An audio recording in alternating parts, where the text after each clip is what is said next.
Hey, we are back with some more Crow Inquisitors. This is episode 80. No, we're still in the 70s. Turnvect is in 80s. Like 76 or something. 70. I think it's 77. I wish I knew something about the 70s. So I could make a Oh, 70s. we gotta end on I watched that 77. show.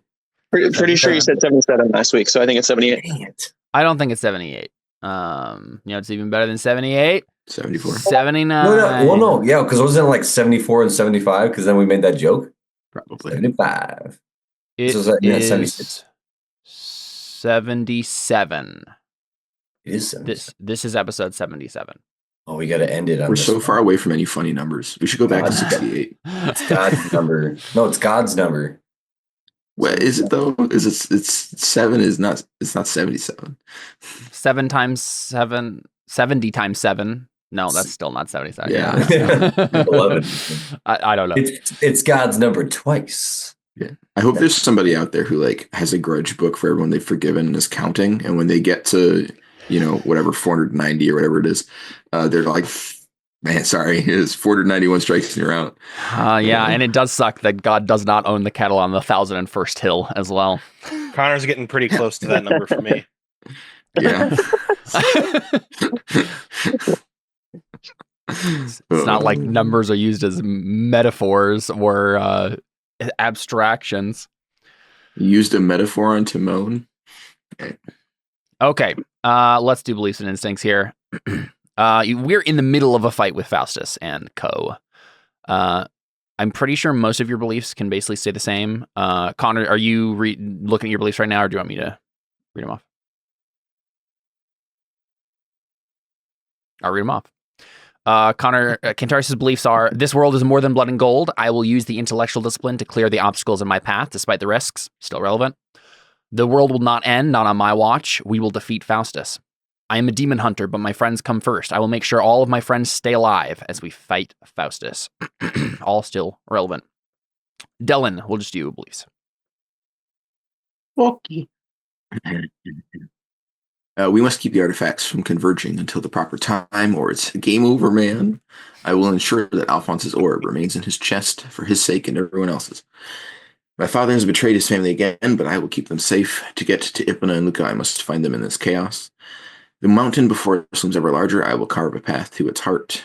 Mm-hmm. On my blade of my life, I shall hold the enemies of God at bay. The greatest of these is Faustus and his master. I will expel this demon from its host one way or another.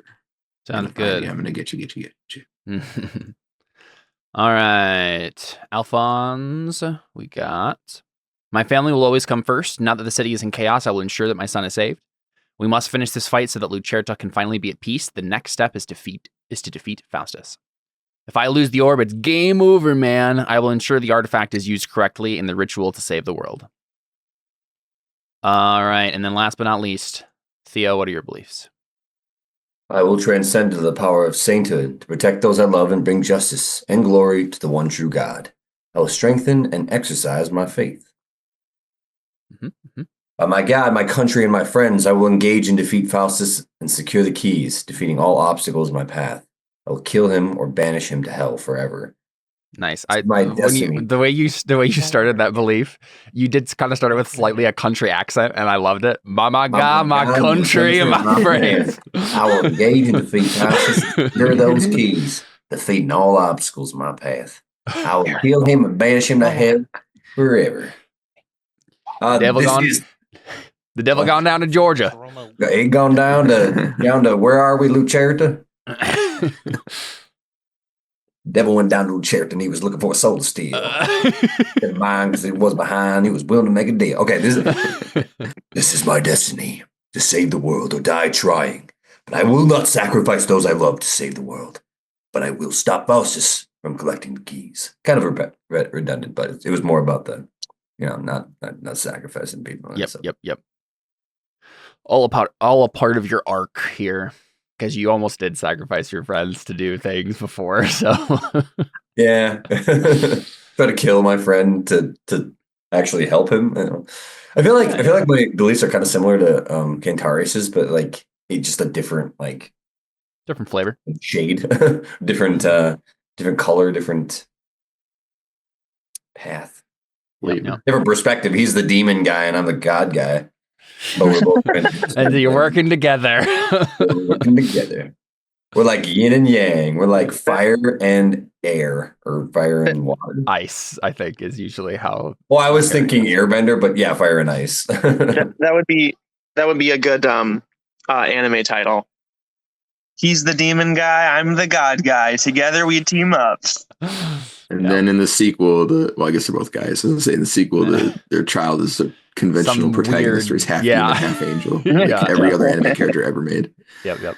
Okay, so we got a giant list of like shots that are going off right now. We ended, I believe it was the second maneuver last time out of the 3, right? I don't think we've done a third yet. Is that correct? Yeah, I didn't charge yet. Okay, making sure. I think we should take a particular order for this. Technically, it's all happening simultaneously. Let's go ahead and start with the first one though. Let's have Alfons try to shoot some shades with magic. He gets 2 free sorceress fires against them. Doesn't look like Jared's actually on Roll20 right now. So It's chugging along. Is there a special ability that allows you to like temporarily ignore the double thing of learning something, or is that only like through faith or something? Like if I was learning a skill and I wanted to like ignore it for a round or for a turn, is there like ignore what? Is there like a different skill that allows you to do that? The doubling of the ob. Yeah. Oh yeah. I don't typically. So I typically allow, like, if you have a skill that sort of works but doesn't quite, like, I would increase the ob for you, but it wouldn't be doubled, and we just roll that skill instead. But typically, I think we would just roll untrained, and maybe I'd give you an advantage die or something, or you could make a link test. But other than that, you gotta look.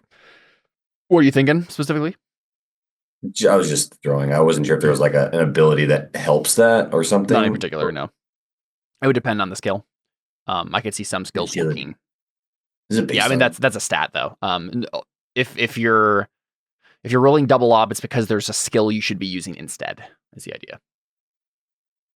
One note here, Jared, that we didn't realize, but I guess you didn't get your spell bonus last time, so it all works out. We'll just have to apply both now. You do have a +1 ob to destroy with Sorcerer's Fire for it being the essential discipline, because the essential discipline is not the best at Sorcerer's Fire. It's better at other things. So we can keep that in mind. So If It shouldn't I matter that much. if I make a difficult test with the being learned, does it count towards those like practice things?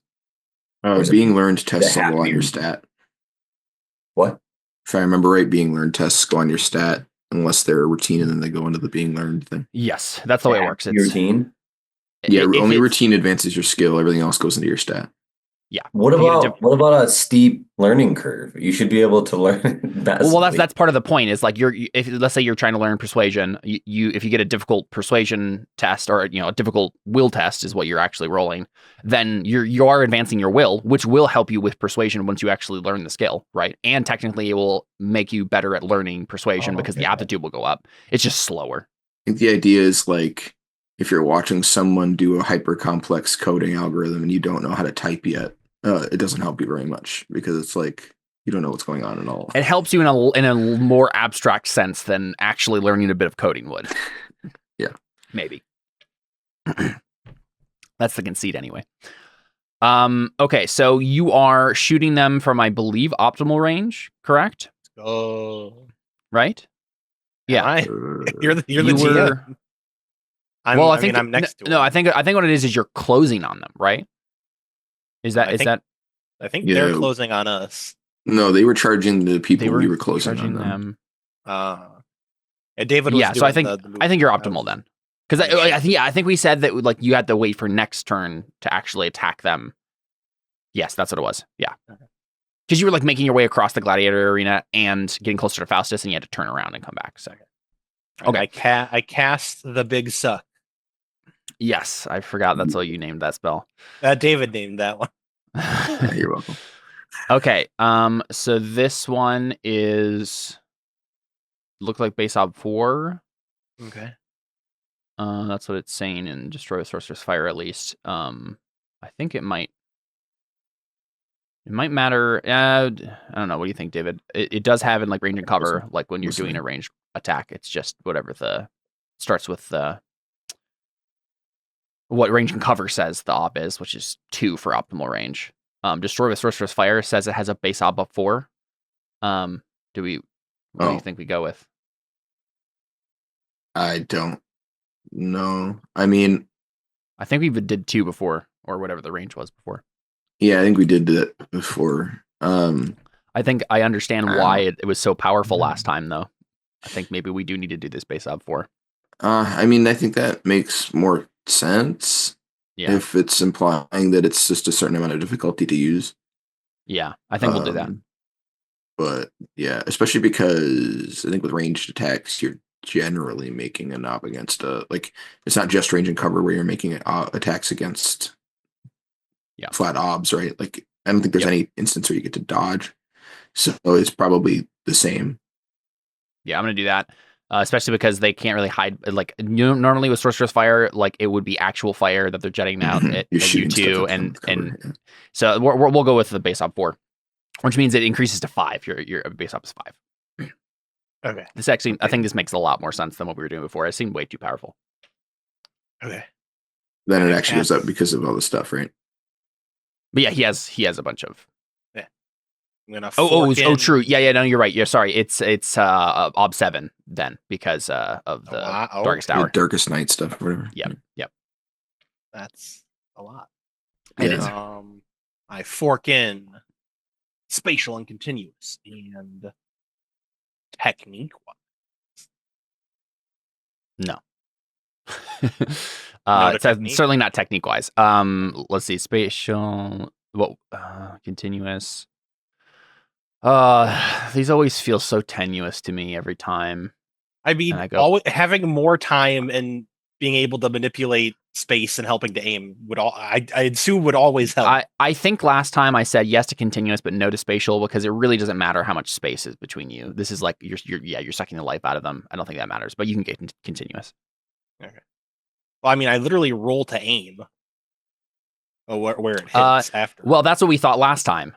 Because I roll the D6. And right, like, I see you what you're aim? saying.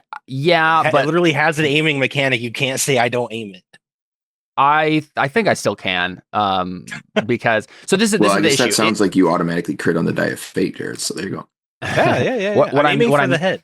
What I'm saying, Jared, is if we're going by the mechanics strictly as written for aiming, then we should also be going strictly by the mechanics as written for the rest of Destroy Sorcerer's Fire, which would mean they get more obstacle penalties against you for having like barricades between them and like any other like physical barriers. Yeah, I agree with that. Is that what we want to do? Yeah, if they have a wall in front of me, I shouldn't just be able to suck them through the wall. Okay. All right. Sounds good. We didn't do that last time. We'll do it. Well, that's because they didn't have anything last time. Yeah. So I have a note here that there's barricades in the sand throughout because of this like construction that they were doing in here. Is there conveniently one right here and right there? Sure. Yeah. I mean, again, this is all abstracted. This is a much bigger map than we're imagining. You should draw them quick. No, it doesn't matter that. But we can just assume that like there's a bunch of construction around here, and anyone against anyone else will have that +1. Okay. Yeah. So ob 8 then. So ob 8 is the final ob. All but right. you may fork in spatial. All right. Ob 8. I do prefer to do it this way. I prefer to just go by the rules as written, even if it doesn't quite make as much sense for whatever our custom magic system is. Yeah. Just because it always ends up feeling more powerful than it should. Okay. Yeah. At least for the rules of Burning Wheel.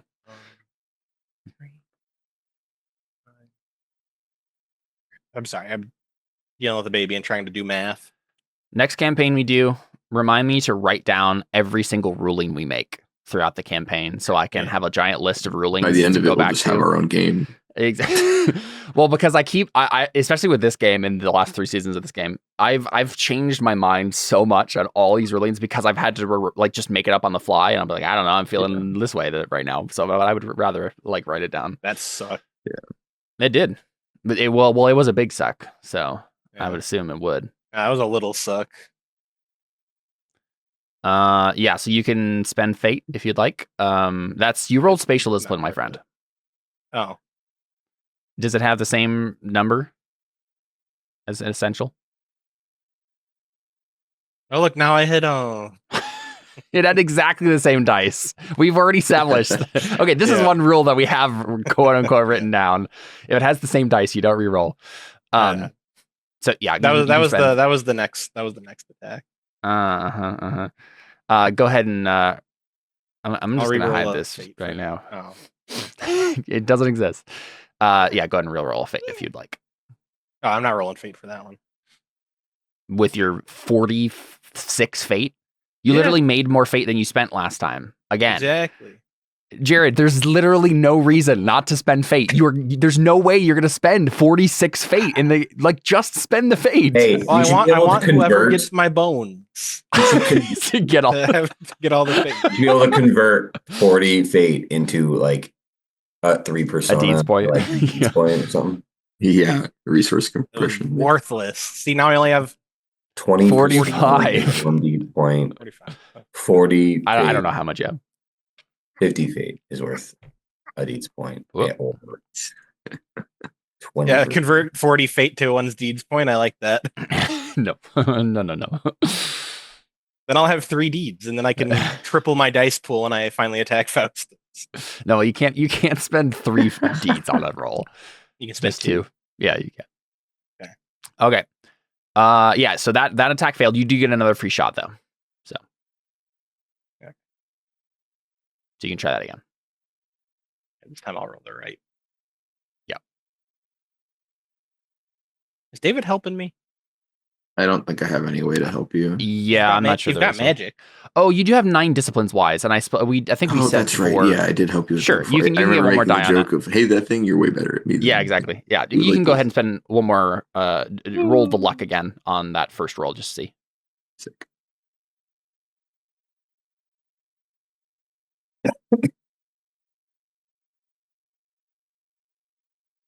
Bummer. Nope. Dang, Okay, David. and then you get an extra die there, so it should be what 8? Yeah, 15 dice. This next one with essential discipline this time. Mm-hmm. Yeah. There we go. Nice. A lot of 6s. I'll roll. Yeah. Roll a fate. Yeah, that'll matter. Probably. Gosh darn it. Guess it didn't. Okay. Oh, it's open-ended already, right? It is, yeah. Okay, so 3 successes over with Destroy with Sorcerer's Fire means that you may move it from their... I guess they don't have armor, so it doesn't really matter where you hit them. That doesn't do more damage? I don't think so. It does, yeah. It does? Well, not to change the location, no. If they don't have armor. Every time I remember that Dellon is played by Vin Diesel, it takes the seriousness out of his character. You don't like Vin Diesel? It doesn't work with what I expected his character to be. Yeah, he just never seems like he can quite play a serious character. That isn't fake serious or yeah. I guess. Yeah, like a cheesy serious character. He's you know what I mean? You know? David was like, "Is the only actor I knew who was bald." It was that or Bruce Willis. You know, those were the only options. Yeah. And he was too old. Yeah. I mean, obviously Vin Diesel's too old now, but yeah. Okay. So Jared, your options though with these 3 successes is you can increase the damage +1 power per extra success, increase the VA, which you don't need, or modify the die of fate +1 success for +1 die of fate. Currently. You said the die of fate doesn't matter though, because they don't have armor. No, die of fate matters. We roll the die of fate because it's a ranged weapon. You roll the die of fate to determine what the actual wound is. So I have Sorcerer's Fire in here. Your default is 3, 5, and 7 as wound. So you could, if you wanted to, increase your chances of getting that like a markers or a superb hit. If you were confident with those 5 and 7 being enough, then you would increase the die of fate. Otherwise, I think in this instance, putting it into power makes more sense. Okay. So you have 3 extra successes, so you can increase that to 4, 8, and 12. Let's go. So now go ahead and roll the die of fate for me.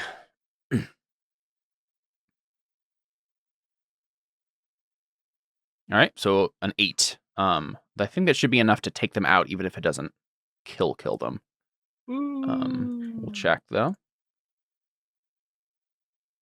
That's a traumatic wound for them, which does take them out because they have a will of 3. So you're good.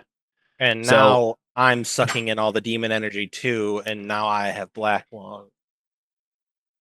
No, I think you're fine. I'm kidding. I'm good. So you scatter their life essence. It's kind of like they're gonna have to like reform over time, but you've scattered them enough that like they're not gonna be a threat. And I put them in one clump for you, so that was against all of them. Oh, you killed all of them? Well, actually, wait a second. Actually, that's not how this works. I don't think Cantarius would have destroyed all the shades either. Wow, why was I doing this before? I don't know. Because the way it works is let me check. You volunteer to take a hit. Yeah, man, why did we do that before? I don't know. Oh, we did a bloody versus with one of them at least. Yeah, right. I'm not super interested. They're mooks. I'm not super interested. As I say, it's probably why, because otherwise we're going to spend 8 rounds. Yeah, that's not really interesting. Yeah, we'll just delete them. Typically, that's not what's happening here, but I don't really care that much. Yeah. Okay. We can add some narration and say that we jump in there and hack some of them up. Exactly. Yeah. You close in and yep. Exactly. Okay. So the other things we have is 3 shots against the dinosaur. Cantarius, you have 2 successes to spend against Faustus. Faustus gets a shot. I think that's all. Yeah. Faustus gets a shot. Yeah. You close. Okay. Yeah. I see. Yep. I would say let's do Theo shoots the dinosaur next with his new fancy trident. So as a reminder, we made a roll last time. You did a faith roll to temporarily give yourself a loyalty trident, which you can use trident to throw, right? So it's like as if you're pretending to stab the thing from a distance, and then it like will attack it from a distance, basically. He has Carly's super awesome sword from from Elysian Road. Yeah, you're right. The coolest melee weapon in anything is a sword where you swing it and then someone over there gets cut. Yeah, I made up like an anime opening in my mind that I like wrote out, and that's one of the scenes that is like ingrained in my head. Is like her doing that, and it's the coolest thing in the world. It's super awesome. Yeah. It's also like one of the very few explanations for why you should have a sword in space. Like almost always, like when you put a melee weapon in any kind of modern setting, you have to explain why they're not using a gun, and if the answer is because it is a gun. You could cut somebody from anywhere. That's a great answer, and I love it. So cool. It is up to you, Theo. I'm fine with you flavoring it, however. But it seems to make the most sense to me that like if you're using your trident to do it, then you're just fighting it from a distance, and somehow it's still hitting him. It's like a ghostly trident has appeared next to him and is like stabbing him at the same time you're stabbing. But you can also throw it if you think that's cooler. Wait, if I throw it, do I actually have to use throwing? If I don't, and I'm using trident? No. I'm just saying because we had it be like you can use the trident skill at a distance. We thought it was going to be throwing, but given that you're not actually using the throwing skill and instead using trident, it at least in my mind makes more sense that like you're just attacking it from a distance or something, like you would be fighting normally. Because it's like now enchanted. Maybe I like throw it. And like, let's just say I didn't do a very good job, but it kind of like kind of changes and like redirects at it. So it's almost like I am using the trident skill where it's not like, oh, my throwing is really good, but I end up using the trident skill because it's enchanted. And then it just, I'm fine with you flavoring it. However, the result is the same. You're hitting them from a distance with your trident like you would normally be doing. So you're good. Cool. So let's go ahead and roll. Have you roll your trident there, my dude? Yeah. Where'd it go? I guess I should give you an op or something. If working arena wise and what was it? Real quick, let's figure out exactly what you're actually doing here because I think with throwing, there's a slightly different like way to calculate the damage, which I think is what we're doing. Yeah, it's I'm pretty sure you do like the archery thing where you roll like the die of fate. Right, but I need to figure out what since it's not normally a throwing weapon, what like the damage things actually are. Is it still based on his power? It might be, but I'm gonna check that real quick. It's based on his steel, actually. As a reminder, this dinosaur has like glowing black void armor, demon stuff going on. Good. So this might not be as effective as you're hoping. We'll see how well it goes. Let's go to The dinosaur does, you mean? Yeah, the dinosaur. What did I say? Oh man, I have to kill everything, don't I? Let's just say that I took the stat block from a dragon, not from. I didn't make up a random dinosaur stat block. So it has gray health. It doesn't have gray health. Well, it might have gray I'm health. quite certain the dragon has gray health. I'm pretty sure that's the it's not a example full the book dragon. uses. It's not a full dragon. It's like a wyvern worm. Like when thing. the book describes gray health, it's like here's a dragon. He has gray health. You can't kill him without a gray sword. Thrown weapon. Okay. It's kind of like in those animes where it's like half angel, half demon. That's kind of what we're dealing with. Oh yeah, great again. Here we go. Thrown At half weapon. gray health. I want to have an anime where that happens, and then like the person absorbs demon powers and angel powers, and then just implodes, like self annihilates. Like antimatter. Be like there. All the yeah, I will ascend with both.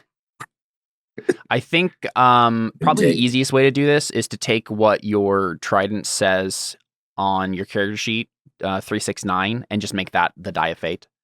6-9. So you will be able to try to increase that and change things, but okay.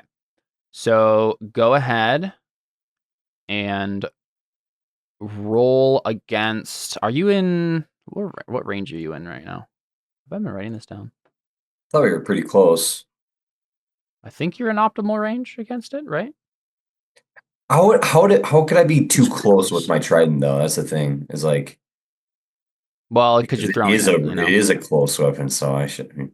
Well, yeah, if you stab with it, but for throwing it, the range distances are for ranged attacks. So I'm pretty sure it's optimal range. I think I think it's optimal range. So go ahead and have the base ob be 2. And let's give it a +1 ob for the barricades and stuff in the arena. But I think that's it. Can I fork in tactics and arena wise? You may fork in arena wise. I don't know if tactics necessarily. You're just throwing a trident at it. Well, where I throw it is how I'm gonna get it back, and where Tactics is about maneuvering men, not weapons. Oh, okay. Well, I would argue that either the barricade shouldn't count or tactics should. No, tactics is about like maneuvering multiple people to close in on something. Like if he was it's like a working, skirmish.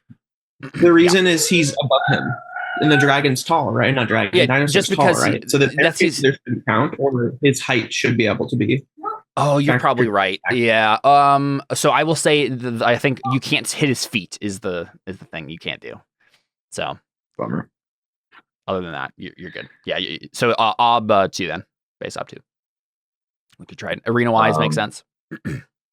Wait, is that double or is that It won't double. You just roll a new trident.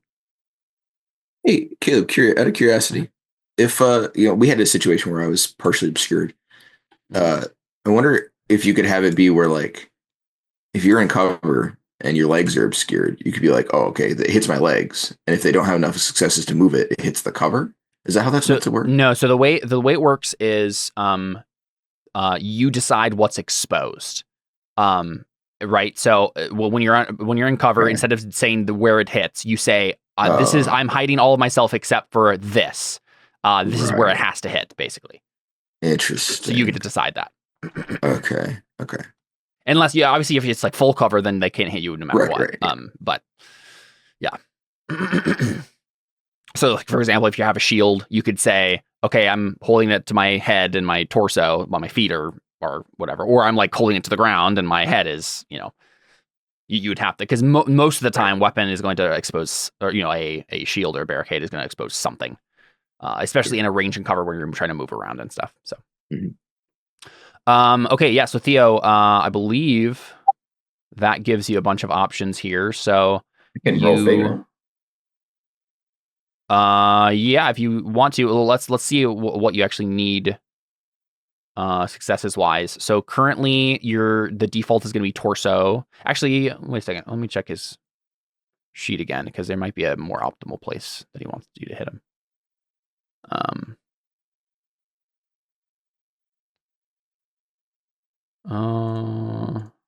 David, what does the trait brass skin do again? It gives you like plate armor everywhere. Is it just like skin. black shaded though? I think so. Yeah, because I had it on one of mine. It was just regular. Yeah, but I think it's plate armor. So. Okay. It's going to say that he wants it to hit. It wants you to hit its head. Because it has like a big glowing helmet of some sort. It might actually have its own like die size. I just remember thinking it was. It's just full plate, is what it says. It is plate. Okay. Yep. What wants me to hit its head? The dinosaur. So in terms of like where it's defaulting the hit to start off with, you're hitting its head, which it decides where you hit, and you can change it with successes. Yes. So with successes, you can change where you hit. Costs 1 to move to the torso and 2 to move to anything else, basically, right? If I remember. Yeah, right. let me find this. With missile weapons. So it says it's 2 to move to the head from the torso. So I would assume it's the same backwards. Well, because usually you're not a shot, right? I think that's why it's true. Because it's also 2 to move from like a leg to a head. I think. Does it not have a head to torso? No, because there's almost no instance where you'd want this to happen. Unless they didn't have armor on their torso. Yeah. It says cost 1 success to move from torso arms to any location, 2 successes to move from legs to head, or vice versa.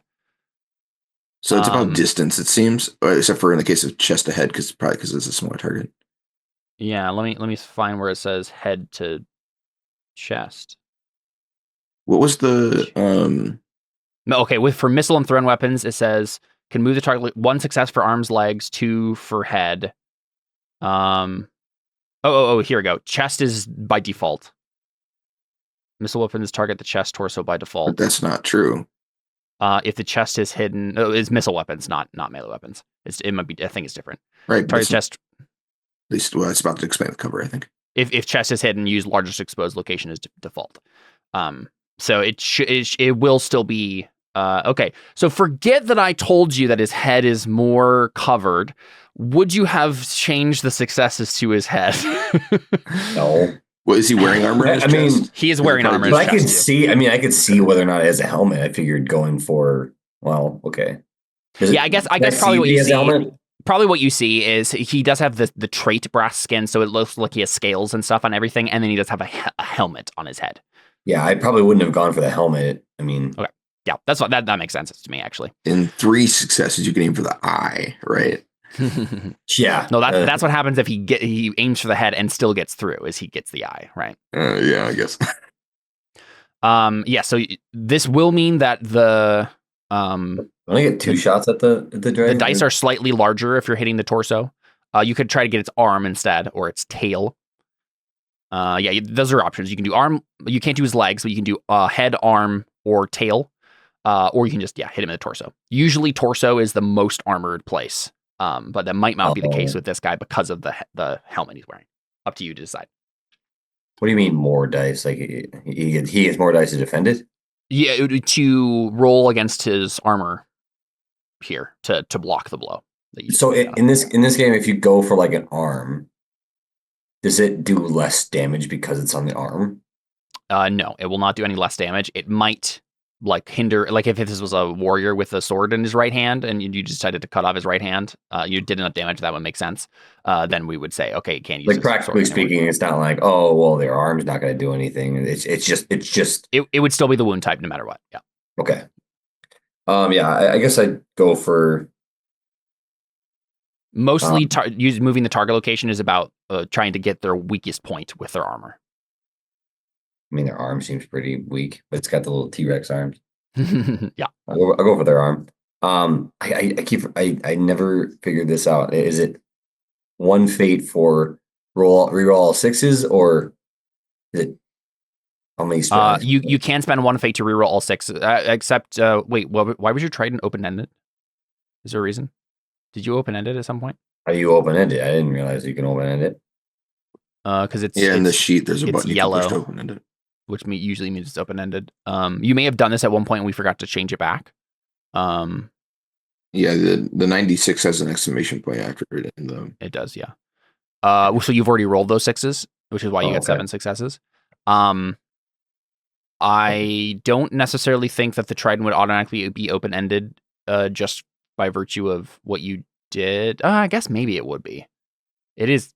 The magic is that he can use his skill, right? Yeah, you could just spend a fate. But the magic is that he can use his skill, right? Not that his skill becomes magical necessarily. Yeah, I think that's what it is. So I think open ending is a different thing you can pick. It is. With faith, yeah, it is. Yeah. So Adam, I will just go ahead and spend a fate, and that we'll just say the success you got is because you spend that fate. You can spend one more fate if you would like to reroll one more die. As it stands right now, you would do one. You're spending one success to move from torso to arm, which would give you 4 successes remaining to try to get some more damage or whatever. In this case, I think the main thing you do is increase the die of fate. There you go. So you doubled the obstacle, which means you get to add +2 to the die of fate. Yeah. Now I roll the die of fate. Yeah, go ahead and roll the die of fate, and you will add 2 to whatever the result is.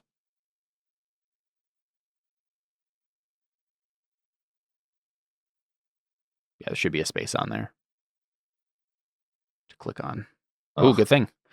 All right, so that means you did a B6 wound if their armor doesn't block it. So we'll see if that's the case. Your trident has 2 VA because it's like a special new trident you got. Superior quality. And we'll go ahead and roll on the right arm here. Weapons versus armor. Here we go. Wow, it had 5 dice and it still failed. Okay. Wow. Congrats. Ob 3, yeah, that's hard for armor. Yeah. It did get 1. So you decreased its scale armor. Got 1 damage on its scales there. Getting its weak point. Did I get 2 attacks on this? So I get to do it again? You do, yes. Real quick, you did a what? B6 is what we said? Is that what you said? Yeah. You said 6. Okay. Unfortunately for that's just a superficial wound for it. So you hit it and you chink its armor, but like the trident comes back to you. You can tell there's just like a couple scales gone, and it just kind of looks at you angrily. It's just like a scratch on it. But if you keep piling in damage at the same point, The Hobbit, he's like, gotta hit underneath the scale. Yeah. That still gives it a +1 ob, right? To stuff. Yeah, +1 op to things. Yeah. So you may go ahead and do one more free shot, my friend. That mouse does not connect to this computer. Same dice, I assume. Yeah.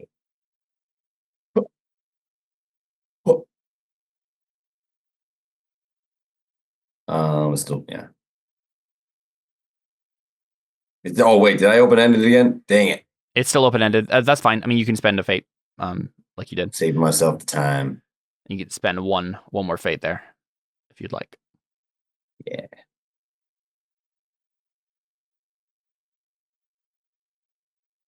All right. No more successes. You did get the 6 though. So you would use 1 to move it back to the same place, and then you would have 4 successes over. It still is a double obstacle, so you still get the +2 to the die fate. Oh yeah, I didn't roll it. Wait, is a higher die fate good or is it bent? Higher is good. Yep. Yeah. There you go. So that is a B9? That's what it is. Yeah. A 9, so it All doesn't right. do anything. It's a light wound. Yeah, not benign. Light wound for it. Sorry, except we do have to roll armor. It's the armor's less though, so this is even less likely to succeed. Yep. Okay, same result. So there you go. You got a light wound on him, which does mean that the thing has to make a steel test. It's scared. Because it is an animal damage probably. to it. Anything that's not a superficial wound, anything that does actual wound die penalties is you have to make a steel test to. Yeah, exactly. Don't see or Meet the Robinsons. Oof. Ooh. All right, it does hesitate. Yeah. All right. Super close. It up for you. Has a 10 in steel. All right. So its next volley, it's gonna do one of the steel options instead of what it was gonna do. Okay, Alfons, you also get 2 free shots on the dinosaur. Do you want to try to take it down? Well, I loosened him up for you, Alfons.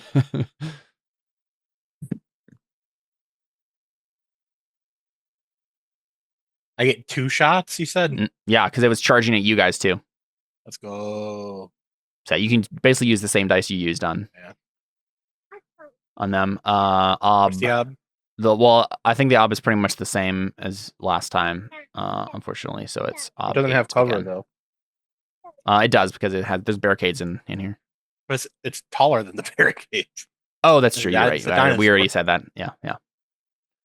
So ob 7 then, I think. Yeah.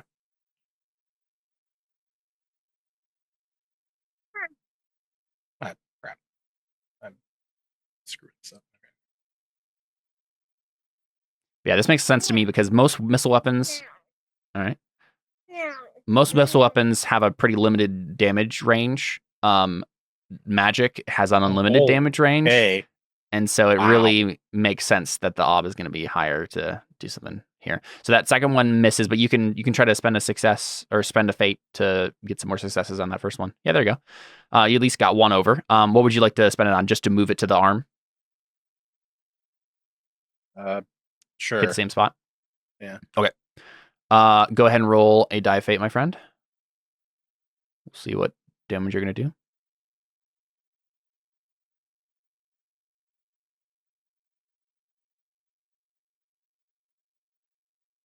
Great, let's go. A B3, which I don't think does anything to it. Oof. Yeah, it does nothing, so it doesn't even matter. We don't even have to roll for the armor. Had to get my bad rolls out of the way first. Yeah, actually, I think we do have to roll for the armor because you could roll once. I suppose that's true. You can roll as bad as I just did. Yeah, you might do some damage to the armor even if you don't do any damage. Yeah, even if you hurt him, it won't do anything. But you might weaken his armor. What is Sorcerer's Fire's VA by default? I think it's like 2. I think so. Yeah, it's 2 to start with. All right, likely to fail. Yep. It did get a 1. Oh, it's +2. Oh, hey, it got a 1 last time too. Actually, it has 3 damage on its arm. Yeah, that's what VA is. It's giving a +2 ob because it has 2 VA. Yeah, base ob 1. All right, cool. Yep, you guys are damaging its arm and like creating a weak point to like hurt it more. Cool. There we go. Well, I was definitely expecting you guys to like insta take it out, but I guess this is better. Okay, Cantarius. I think we can go to you now. You have 2 actions, 2 successes to spend against Faustus. What would you like to spend those to do? You can only shoot once, but you can do something else with the other one. Well, let me just. Well, I guess I don't really know what I could do otherwise. Did we say that Theo? Did we say that Theo broke off from you as in his own team now and is going against the dinosaur? Or are you in the same team? No, we decided that we were sticking together until after this volley. Okay. Because we were going to move forward together first and just see what 2 of us got. Yep.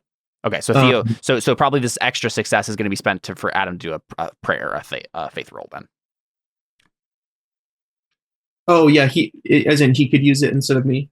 Yeah, because you're both on the same team. That'd be fine. That'd probably be a better use of what we have. Okay, so and we decided I moved into long range, right, or extreme range, or whatever it's called. So the ob is a 3 for my shot, right? No, because we did just decide that magic itself has a higher ob as a base, because we're doing rules as written. And I like this better. I think it makes it more interesting. I'm gonna find part of the reason that this has been so powerful for you is because I didn't originally plan on intellectual discipline having this ability, and so I didn't actually put it in there what the ob penalty for using it might be. Okay. And I it sucks to add this right now, but I realize that if I don't do this, you're probably just gonna insta kill Faustus pretty much instantly. I mean, he can insta us too, which is kind of why I was not really. I mean, he has a bow, he's not using Sorcerer's Fire. If he shoots at anybody other than me or Alphonse instead of armor. Yeah, but he's trying to kill Alphonse. Well, sure, but if but also chooses to shoot anyone else, they'll die. The real reason I'm doing this is because this is how the rules are, and we first of all, he has more dice than all of us. He also can shoot from a farther range than us, and has hold continually from every single time he is. He snuck away. He's trying to sneak. Yeah. Okay, so I'm thinking this has a +3 more. I'm trying to think of how I ordered these. Looks like most of them. Yeah, I'm gonna do +3. Usually this is I didn't make the magic to do this originally. So you do have the +3 dice from it being Darkest Hour, which will help you. But it's gonna be ob 7, I think then. Because of the base ob for Sorcerer's Fire.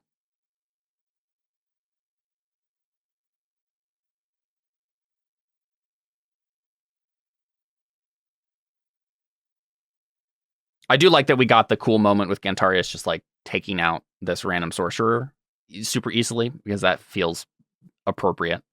The guy really had no narrative weight in the story at this point, and so it was cool to just see him die. But I think that we gotta play by the rules here.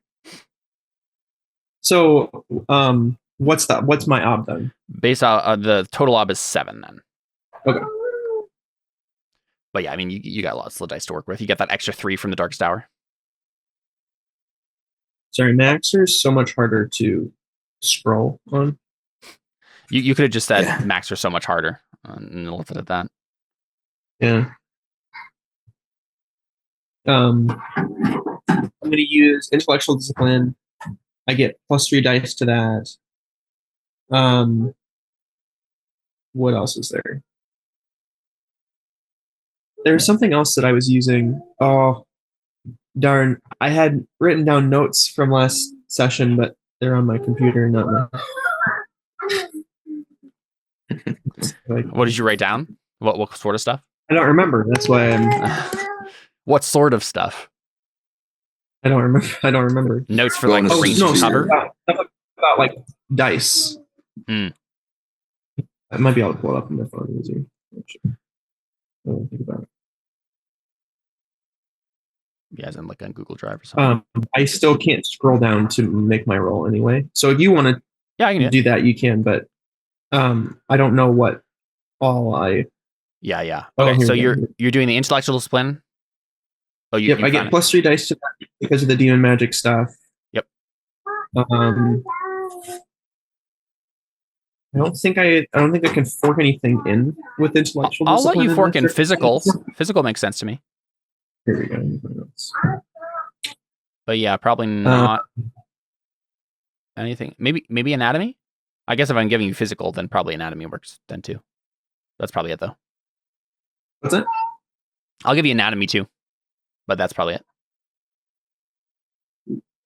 Far That's be fork. it for me to argue, but what do I get anatomy? Well, if I'm letting you fork in physical discipline, it makes sense to also do anatomy. You're attacking his brain. Oh, I see. Oh, okay. Right. Okay. Sorry, I missed you say that. Sure. Yeah, why not? So I think that's plus 5 dice, and then Yep. Ob is spending any 7. Actually, you know what? I think Ob needs to be 8 because he has. We're doing rules as written. I think this is going to be better this way. It'll be more dramatic anyway. He does have a wall in between, or a stadium wall-ish sort of thing, like giving you an additional +1 Ob.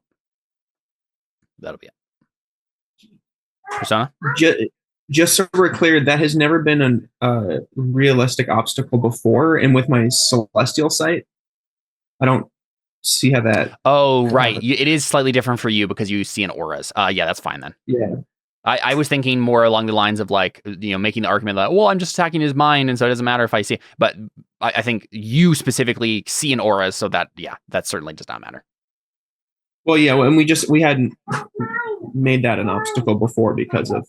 Yeah, because of we order. actually just discussed that with Jared's magic a second ago. That's why he was. Yes. Jared let me add it. Previous sessions when we were fighting with Liren and Right. No, you're correct.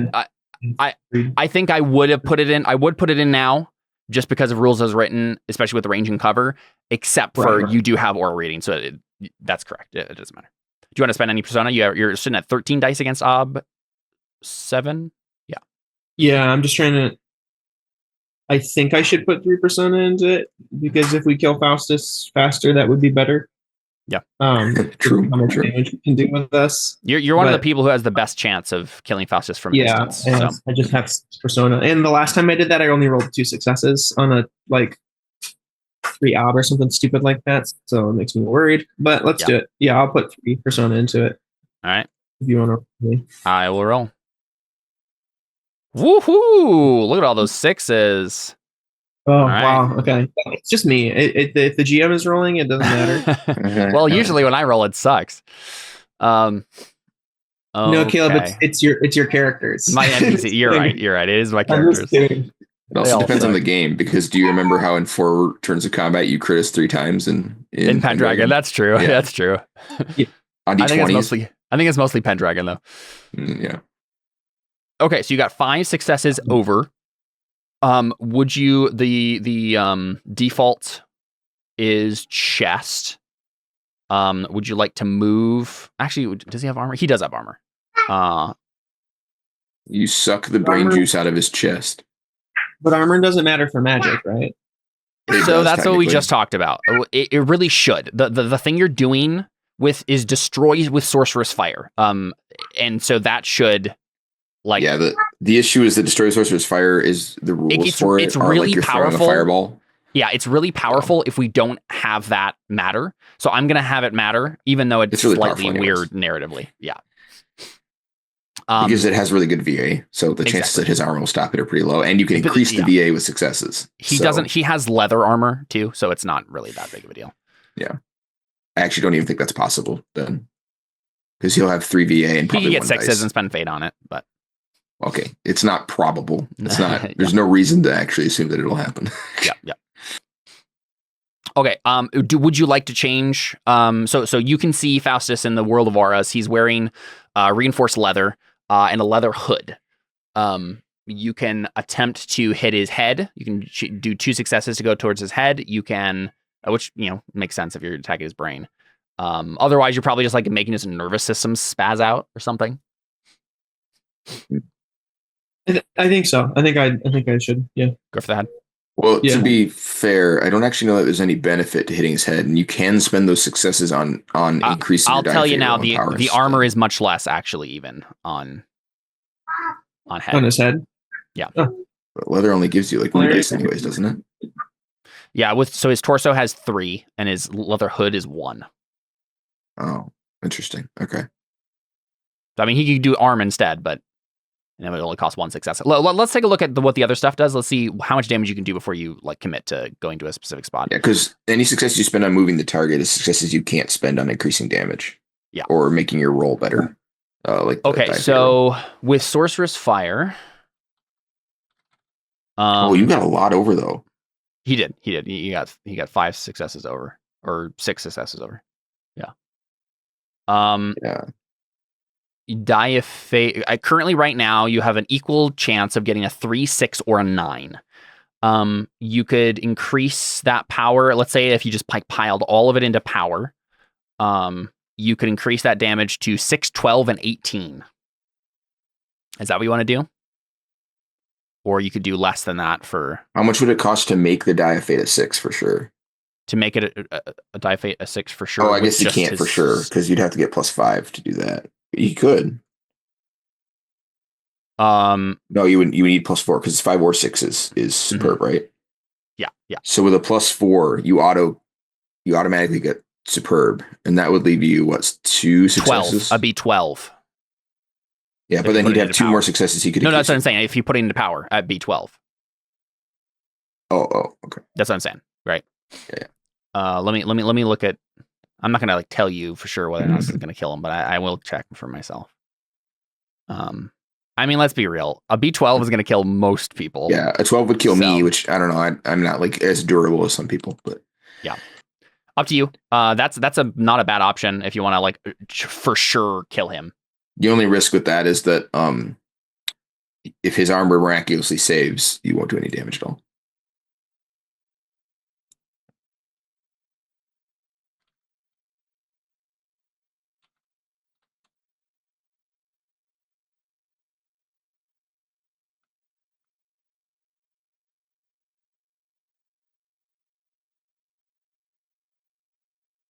I think Connor's gone. No, he's just. I think he's. Sorry, what did you say?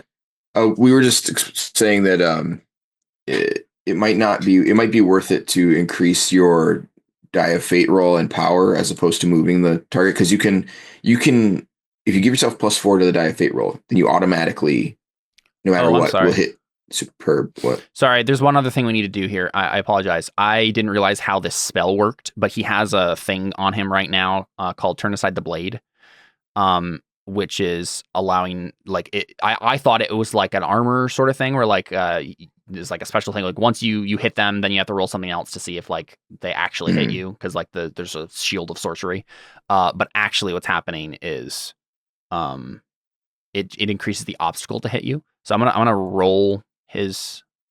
I need to figure out how many successes he got, because that matters. Real quick here. You probably still hit him. You got 6 successes over the obstacle, but it might make the death less certain. All right, let's take a look here. That's kind of fun.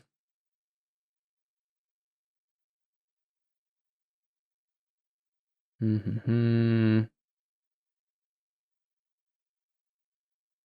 is he using an actual sorceress spell? I didn't even know that was the thing we were using. I think this actually might be. Oh, you know what? I think this might be Targoth doing it. That's what it was. Maybe the demon. I think there's a ritual, an orc ritual that kind of does this. Oh, this I've never heard of that. I think that's what it is. Sorry, you are correct, David. Well, what if we kill the dinosaur and then Faustus turns it into a zombie, and so we have to cut off its head? Turns the dinosaur into a zombie? Yeah. We kill it, and oh sweet, okay, we killed it, and then it just gets back up, and we're like, what? Yeah, that would be unfortunate. He's you controlling as a puppet. Oh yeah, here we go. Let's see.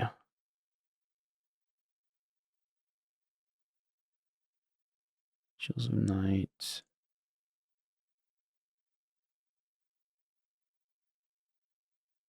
Yeah, Black Cloak is what it's called.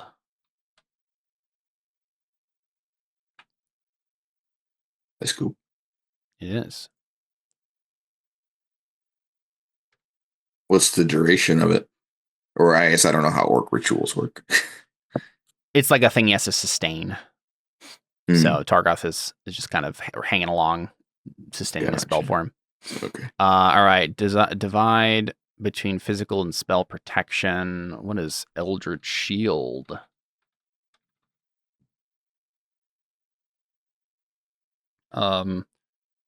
Creates an actual shield. Okay. I was going to increase your shield strength. It's knocked down. Subtract. Oh, okay, I see. When a spell effect hits the shield, subtract the shield strength from the successes used to cast the spell. The shield reduces the incoming spell successes below the obstacle needed to cast it, then the spell is completely absorbed. If the spell is not completely reduced, subtract the shield strength from the spell cast. Okay. I think he would probably have, let's see, he got 6 over. I think he would, I don't know.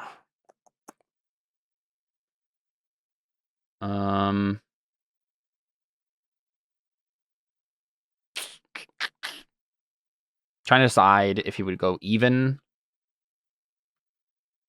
on this. How does this interact? Turn aside. Yeah, I guess it doesn't. Turn aside the blade is going to be for regular hits. Okay. It probably makes sense that he would just do. They split the successes. He does have fate though. He's like a powerful demon guy who's done a bunch of stuff. So I'm gonna real quick roll that for him. Just a 1 failed dice. Nope. Okay. So, this increases your spell by 3. Your obstacle by 3 on that spell. So you're now at 10. 10 ob against 13 successes there. So you're only 3 over. So you can't like insta kill him like certainly, but up to you how you want to what's the word? Divvy those up. If you spend all of them in power, this makes the possibilities 5, 9, and 13 on the die of fate. As in, that would be a B5, 9, or 13 wound. Yeah, if you get, depending on what you get on the die of fate. Yeah, might as well, I think. Not a bad option. You can technically spend a fate to reroll and try to get another success if you want. Sure. Could I, Ezra, move your feet down there? There you go, bud. Maybe, well, I suppose you probably don't want me to add anything after I've already rolled, right? And it won't matter anyway. Yeah. So yeah, I'll do one more die. Oh, there you go. Sorry, I wasn't sure if you wanted me to do it again. I did it and you got 2. So you're welcome. I'll take your roll. Yep. It literally just took that long to load. Yeah. Cool. There you go. Yeah, so that's 2 more successes. So that 5 over. You want to put it all in there, so that would be a 6, 11, and 16. Or do you want to try to put 1 into the die of fate to rig it? Okay, that means 5, 10, and 15. Yeah, that makes sense to me. But it's higher ob to get the 10 and 15. Yeah, higher chance. Yeah. Go ahead and roll die of fate, and we'll add 1 to it. Oh wait. Yeah, so you sense this darkness, this demon magic, like surrounding him as like a shield, and you push past it to attack him. Oof. Well, even with a +1. Yeah, I rolled it twice, I guess. Yeah, you gotta take that first one though. Even with a +1, that it's is still a 2. Unfortunate. That is unfortunate. Which means it's a B5. And then nothing happened. Dang, that sucks. That does. So you didn't have enough to add to the. Exactly. Yeah. Okay. B5 is a superficial wound for Faustus. You're hitting his chest. Oh, that sucks. You didn't allocate it anywhere, so we'll roll real quick to see if he can block it entirely. He cannot, and so he does get a superficial wound and no ones though, so the armor doesn't get damaged. Okay, so he does have a superficial wound for what he needs to do. I believe since this is happening simultaneously, this doesn't apply on his free shot that he gets right now, but it will for the next stuff he does. Okay. Right. Now Faustus is going to shoot Alfons. Actually, if you want to use your other success, you can do that now. Did Theo want to pray? Is that what wanted to happen? So I do a superficial wound to him then because he didn't negate it with. He did not block it with his armor. Yep. Okay, so he has a. Yep. Okay. We see his chest start to twitch a little bit as like you're trying to like attack his brain, his nervous system, do your brain magic. And he managed just to shrug off most of it. The Eldritch Shield certainly softened the blow. All right, cool. Thank goodness. If it had been that second roll, you would have instantly killed him. It's nice. Yep. Crazy. Theo, did you want to do a prayer for that extra action that your team got then? Sure would. Do some more faith? Yeah. I figured as much. Are you at 9 now? I'm at 9, yeah. I do need eight uses of successes. 8 tests. All right, you really got to pile these in to see if you can get a 10 by the end of this. I believe in you, though. Okay, I got to make it difficult. I'm praying to what's the difficulty? Okay, so right now it's +3 ob to everything. So this might not be that difficult to get the test you need. You can do the following. So let's see, you have a 9 in it. For a 9, it needs to be at least an ob 7, which means ob 4 or above is going to be fine. You could simply do an aid when the physical body lacks. You get +1 die to any skill, stat, steal, or health test. Sure, let's do that for now. Okay, yeah, that's an easy one to do. So go ahead and put the ob as 7. Yeah, 7 total. Oops, and go ahead and choose now. What are you getting yourself? I think this is to yourself. No, this is to anyone. You can do it to anyone. Who would you like to do it to? Probably Cantarius, right? Oh wait, no. This is just for you. The other one is for other people. Okay, yeah. What would you give to yourself? A stat, skill. What does it say? Skill, stat, steal, or health test. A stat seems kind of nice. Yeah, I'm not sure you would know which ones. Like maybe speed would be an easy one. You might have to do some maneuvering here. I'll probably just use Trident then. Yeah, Trident is an easy one to choose. Yeah, go ahead and make it ob 7. If you get 7, you get 1 die. If you get 8, you get 2 dice. If you get 9, you get 3 dice. And this is to 1 Trident test, your next Trident test. Come on, baby. Oh, let's go. There you go. Full successes. Congrats, my friend. Yep. So I didn't even need to spend that persona. Yeah, you didn't. You have a +3 dice to a Trident test. I don't think it needs to be the next one. Whatever one makes sense to you. Yeah. One that you think is going to matter. Am I doing that now or just when it happens? No, it's just that, like, yeah, whenever a Trident test is now on the table. So plus 1 dice? +3 dice. +3 dice, okay. Yep. Because you got 10 successes. God's still with me. Yep. Very true. All right. So now we get Faustus shooting at Alfons. As he's been trying to do so hard. But that was just Cantarius attacking the dinosaur, right? And that was Cantarius attacking Faustus. He got a superficial wound on him, but not anything else. Okay.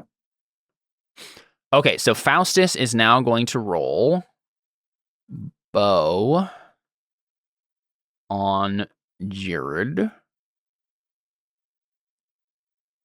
He gets... How many dice did I give him before? I need to scroll up. I don't want to have to do these calculations again. All right. There's a die that I forgot about. Okay, this is, I think, ob 3 now. I have a convenient blockade in front of me though. So you do. You really do, yeah. So it's, I think, base ob 4. And I'm like cool, so that's an extra +1. No. Ignore that 5. It was adding a disadvantage from the wound he just got, but that doesn't count yet. So he did get 2 successes over the ob. He'll spend some fate. He only got, yeah, he'll spend 2. He's really trying. He's got to bank everything on this. All right, so that means 7 successes against the 4.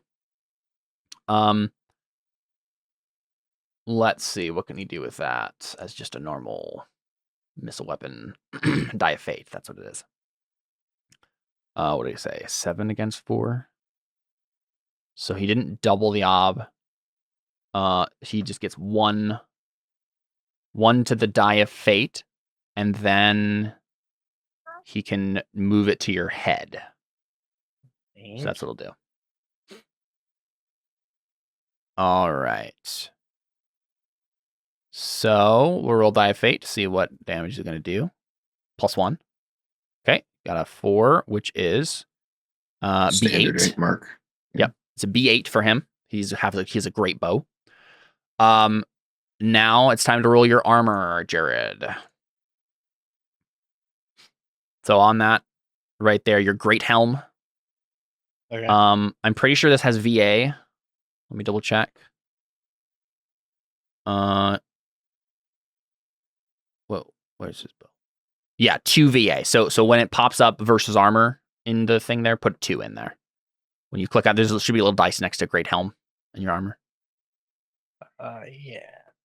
You might want to spend Artha on this because if you fail it, it's going to hurt a lot. How do I do that? Well, it didn't let me. It doesn't let you. Just increase the dice manually on that before you click the die. Should I do Has- 3 or do you think 2 is cool? Well, your ob is 3. You need 3. Yeah, your ob is 3, and you've got what 5 dice 6. probably 6. 6 dice. 6. Wow. He's a great helm. All right. Wait, isn't your armor gray? No, I know we talked about that, but it's not. It was okay. when he was wearing Atarian's armor. So I mean, it's up to you. You can spend fate on it and stuff, but you need an average roll right now not to bite it. Well, I mean, it's not going to kill you, but it's going to hurt a lot. A B8 is going to be a serious wound for Alfons. Let's go. Which is 3. Oh, nice. Nice. All right, make sure you put that back to 6 there. And it will never matter, but technically you have started to put Artha in your armor, and you can invest it. Let's go. Invest it someday. So my helmet will Also- turn gray shade eventually. Eventually, yeah. My other question about that is he's got a couple 1s, but I don't know if they're re-rolled or not. It is. Oh, that's true. Usually I go. No, it wouldn't matter. Would do Artha dice not count for damaging your armor? I assume. I think it does. I think it's just the roll. But he has superior quality, so he doesn't need to just roll a d6 for me real quick, Jared. Only one of these ones might count. If you get another one, okay, yeah. The only way it gets damage is if you rolled another one on that d6. Oh, that's right. Yeah, so disgusting. Yeah, superior quality armor, man. All right, cool. The shot is blocked. Like it hits your helmet and blocks off. Like it probably hurts a little bit. Like you get a ringing in your ears, and you know that like you could have died for sure. At the very least, let's see. What do you have in all your stats? 4. Yeah, you wouldn't have been unconscious, but it would have been -3 dice to everything. Like, yeah, pretty bad. Okay, I think we have finally resolved that one. The other half of the round that we didn't do last time. Yeah. So now we go to the last maneuver of the exchange here that we had. Which, let's see. The shades are no longer relevant. The knights and the priests are no longer relevant because you've saved them. They're just gonna like make their way out eventually. Yeah. And Joven's down. Okay, the only people that matter are Faustus, Dinosaur, Dellon, Cantarius. Okay, so Cantarius, Theo, are you officially splitting off at this point? Theo's going after the dinosaur and like trying to go into melee, and I guess you don't have to go into melee, but you know, charge is your next action. I assume that Cantarius is charging Faustus and you're charging the dinosaur. Is that correct? Do we still want to do that? Cantarius? Or should You could forfeit the action and do something else. It just means that the next volley, you would have to hesitate.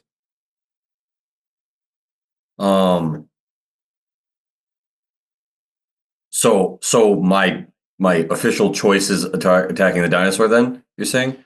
What I'm asking is, I'm fine with you guys splitting off as two separate teams now, as long as you both. Well, that's really. You can split off into two separate teams. Your action is still a charge, no matter what, unless you decide to give up your next volley to change this volley. Yeah, I something would just be to charge Faustus versus charge dinosaur. Yeah. So, Yeah, do you have a thought on that, Connor? Are you guys both charging Faustus, or is Adam breaking off charging the dinosaur? I think if he's thinking charge the dinosaur, but if I think if he in canon, if he sees Cantarius just start charging Faustus, right? Because Cantarius could tell Theo. Yeah, we're going with that. Yeah, Cantarius could tell Theo one way or the other what he wants him to do too. So up to you, Connor. I think he would do what Cantarius wants because if he says, "Hey, I'm going for Faustus," he's not going to be like, "Okay, good luck with that, man." Because he has a belief about it. So I'd say he goes with Cantarius probably by default. Yeah. Yeah. Up to you then, Cantarius, if you wanted to tell him to go after the dinosaur instead. Be like, no, Faustus is mine.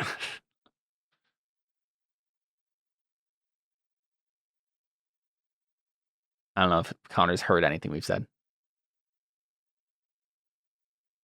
All right, I heard. What am I needing to tell him though? What does he want me to tell him? Well, we are just wondering. It sounds like if Cantarius is still charging Faustus, if that's his plan, then Adam said Theo is going to default by just following you unless you told him differently. No, I'm fine with him coming with me. That's safer for me. Yeah, for sure. I think he thought about it and then he was like, you know what? If anything, Alfons and Dellon got it. Cool. And he's like, we got to go. I really love this because I put this dinosaur here specifically for you, Adam, for Theo to have like a gladiator moment, like where he fights a dinosaur in the arena, like that's demon powered.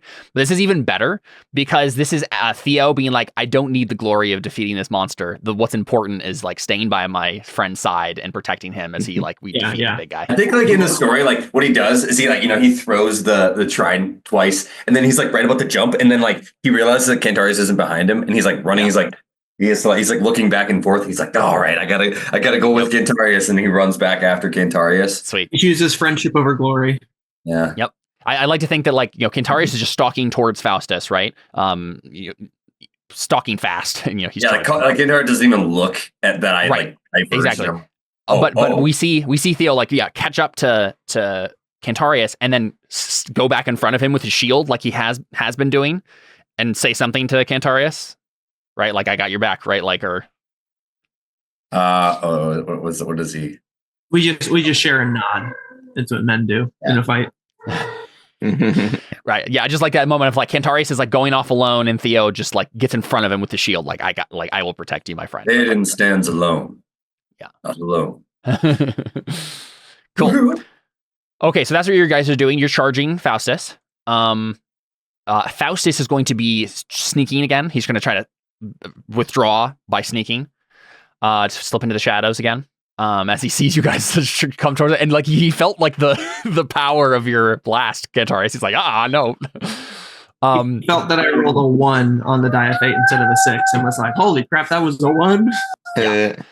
Dellon and Alfons, you're scripting a charge as well. Are you charging Faustus or are you charging the dinosaur? The dinosaur is scripting a charge to you. What do you think?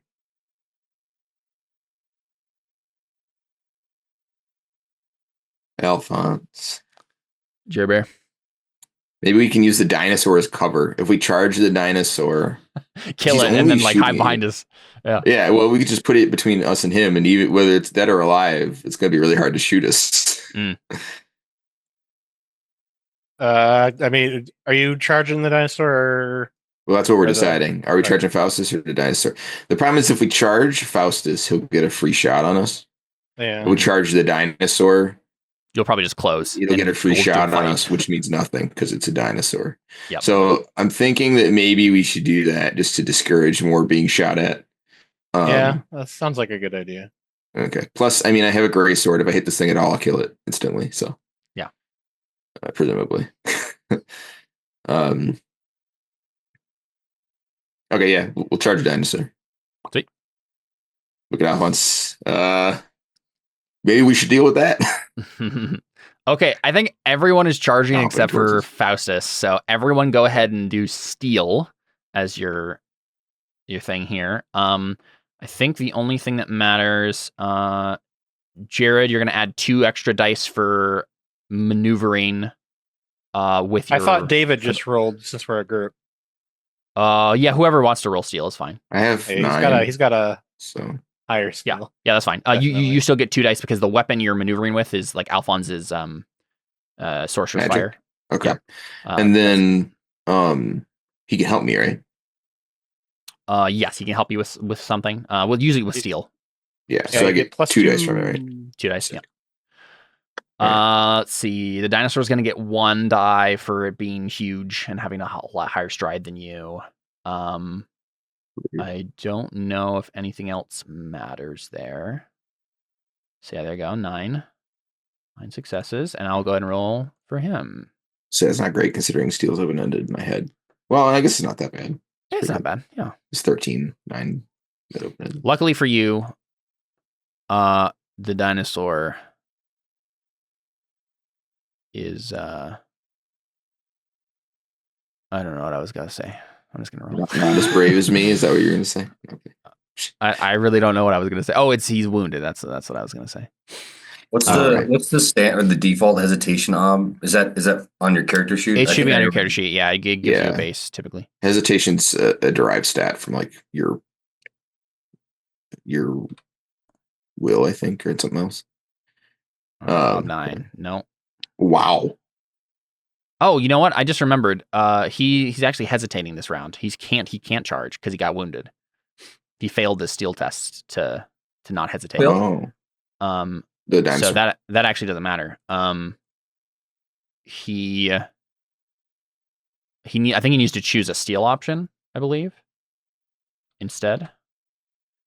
Let's see. Yep. I like the idea that he's biting at the trident, trying to get it out, and then the trident just vanishes. Right, exactly, yeah. So he's If I have the fearless trait, is the hesitation ob already considering that, or is it literally? I don't think it is. I don't think so. Yeah, you have a couple of criteria where you won't get you have to roll against your hesitation, but most of them, I think you get the minus. My hesitation, because if I have fearless and my hesitation is at 2, it's at 0. For the things Yeah, that I think it's relevant always for, minimum yeah. 1, but yeah, Minimum 1. I'm pretty sure. Probably. But yeah, I mean, so in any of the situations where fearless applies, you basically can't. I don't think I have Basically, any you can't advantages to that, right? I'm not sure. Let me see if I can look at your character sheet. Not to this test, I don't think. What? Oh my gosh. Wait, I have a call on for steel. You though, do. right? You better That's use it good. right now, buddy. That's insane. Well, I mean, okay, like Oh my gosh, if dude. you beat it, does it increase at all? I mean, So right now your hesitation stuff doesn't matter for this right now because you're just rolling against Faustus. we'll But- say that hesitation was whether or not I go into the arena or charge, and then this will be the reroll. No, you just rolled. There wasn't. Oh, I guess you didn't add Cantarius' stuff. Yeah. Okay, don't roll yet. Don't roll. We're still figuring out the dinosaur thing. You're lucky. You're lucky that you didn't actually put the right dice in there. Otherwise, I would have made you stick with it. All right. Stand and drool might make sense. Run screaming probably doesn't make sense. Okay, so this makes your ob a 1, Dellon. You do your maneuver successfully. He does nothing. You've done, wait, no, you can spend success. I mean, that doesn't really help us that much, but I guess it kind of does. you've closed on him, right? Yeah. Wait, I mean, does this you do like a whole bunch of change actions, anything? right? For Glory Hound, it says in fight he must attempt to charge. He may not Yeah. do anything else. Well, so I looked at that. So this is basically you get an extra. If you fail a steel test, instead of choosing the standard drool or scream or whatever, you can choose to go for glory. What that means is you have to charge in this what is range and cover. It said in range and cover you have to use steel and to like charge, I guess. Basically, Oh. you instead of standing there doing nothing, when you fail a steel test, you can charge, I guess. Okay. But you haven't failed a steel test technically, like not in Yeah. the sense that it means. That would be like if you got shot and then failed a steel test to not do anything. You instead of hesitating, you could charge on your next beat. Man, this dinosaur has a bunch of die traits that I did not put any information about in the character sheet here, so I don't actually know what any of them do. Did yourself a favor there. Yeah, probably. Oh, I'm trying to find. Oh, okay. Well, that's important. I know the one important thing I need to know. There you go. That's all that matters. Okay, so yeah, he failed. Oh, that's fun. If you get an arm wound and fail a steel test, you drop what you're holding. The dinosaur isn't holding anything, but if it was, he would drop it. Okay. So yeah, that success. You got 8 successes over David. Okay. So we can take 8 actions, right? That's how that works. I think so, but I'm sure there's a cap. Yeah, exactly. I'm sure there's a cap here. All right. 1 success per team member. That's each may shoot 1 per volley. You may use aim dice. But actually, and this might not matter because, what is it? You're actually closing. No, we're charging. No, I know, but like you were both at optimal range, so you're actually closing into fight range at this point. Right, but I assume that you still get to shoot, right? I think so, yeah. Closing to too close to shoot, ends range and cover, melee begins. If you win the maneuver, you take 1 final shot at optimal range. That's what it means. So the other stuff doesn't apply. You're not maneuvering anymore. You just charge them. You get 1 shot as you close. Oh, that's weird. Okay, so Alfons, you can do your magic on it as you get closer. Go ahead. On the dragon. Yep. The dragoon.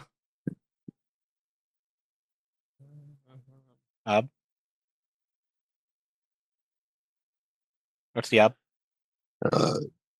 A 7 or something, wasn't it? Oh yeah, it's whatever it was. It should be the same.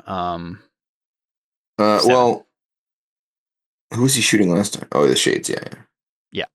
Man, I'm sucking today.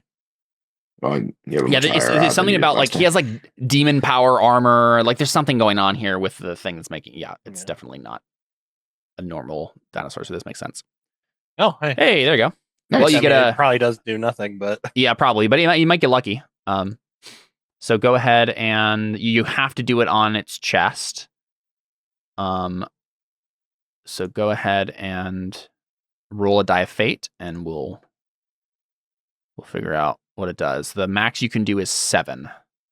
Do nothing. Ooh, that's rough. It's the second one we've gotten on the die of fate.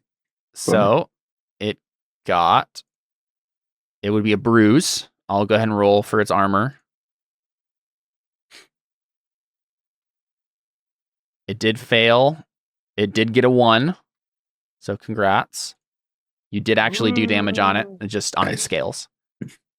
Okay, cool.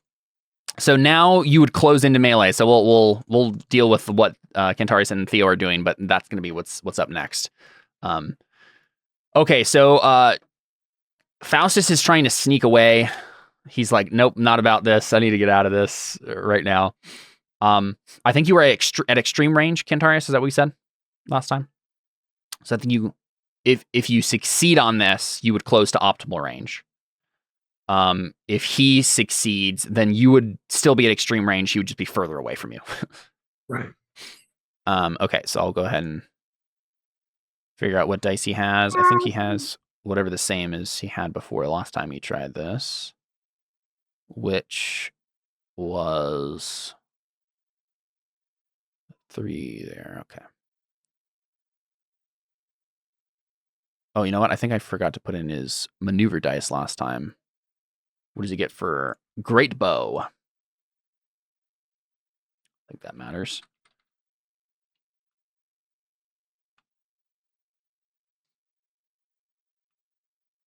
Great bow, great bow. At He's at optimal range with you, so he gets 2 dice extra. Okay. All right, rolling bow here. He has, or no, I'm not rolling bow. I'm rolling stealthy. Rolling stealthy. He has 3, 5.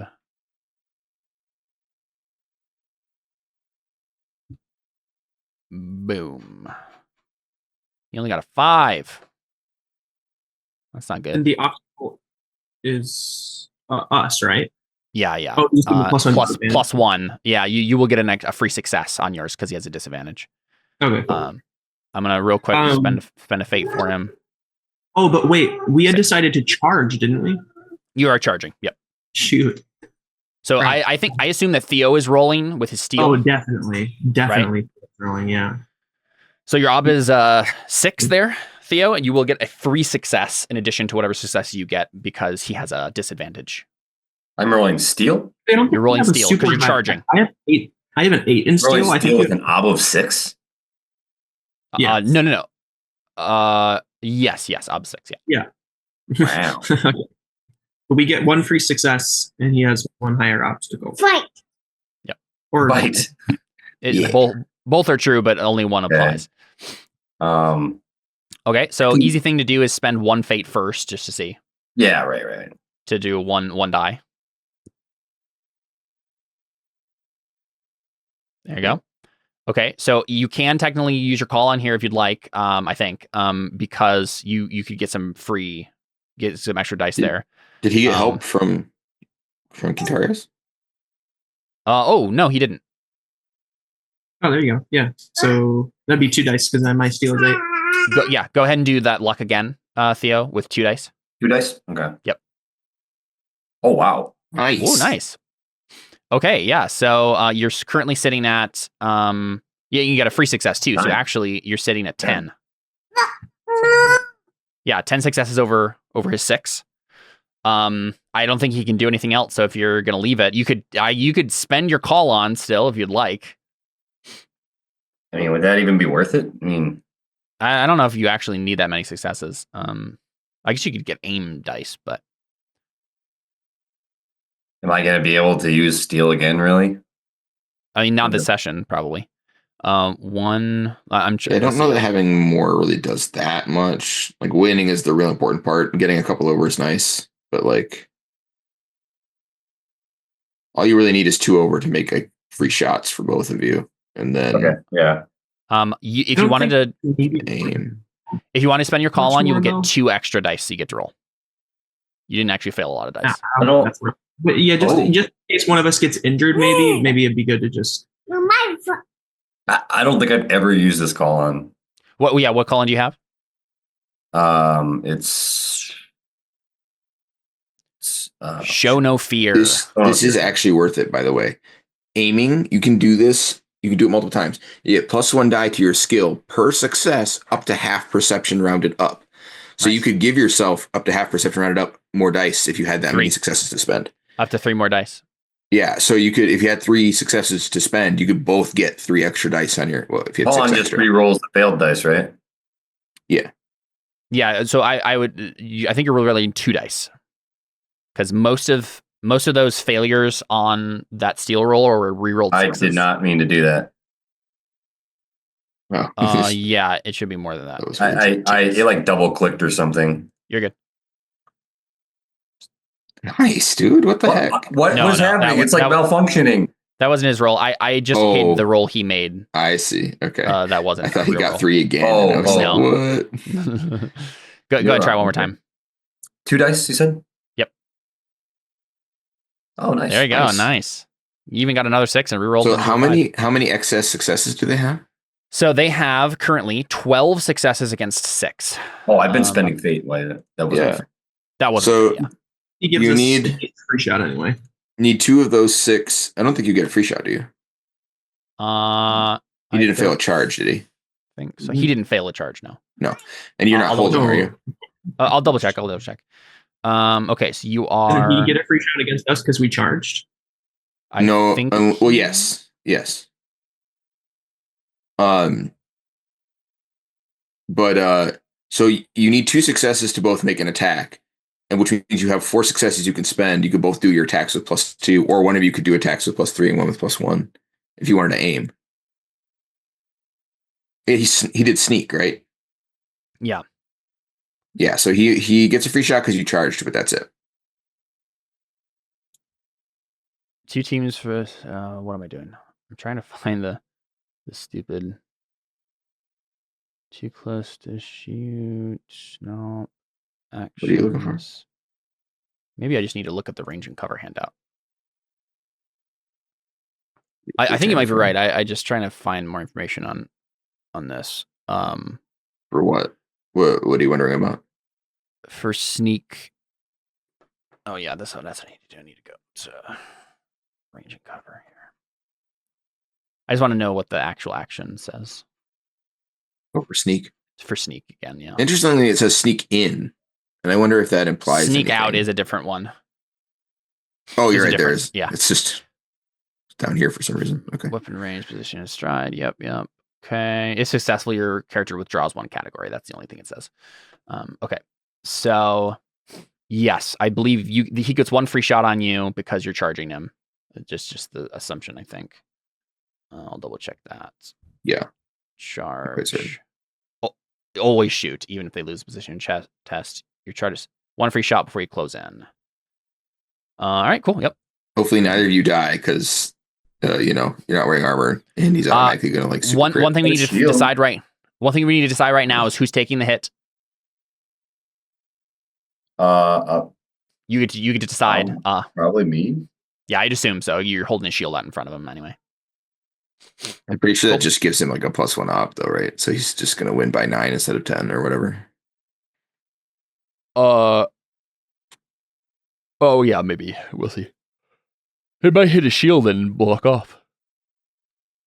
Well, that's what I mean. Is the shield actually act as armor, or is it just an ob penalty for hitting him? Okay, I must be mixing it up with.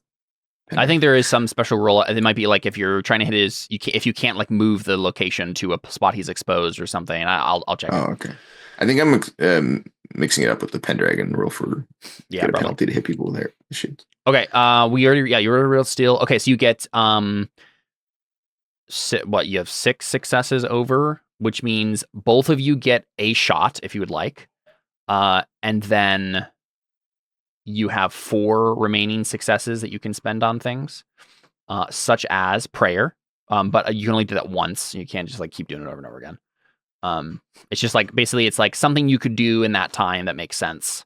I mean, I might as well go for a challenging thing because I'm not gonna, it's like I'm probably not going to be able to do 8 any. I mean, there's like a very high chance I'm not going to be able to get 8, but or 8 or 6 or 7 more total challenging things, or challenging and difficult.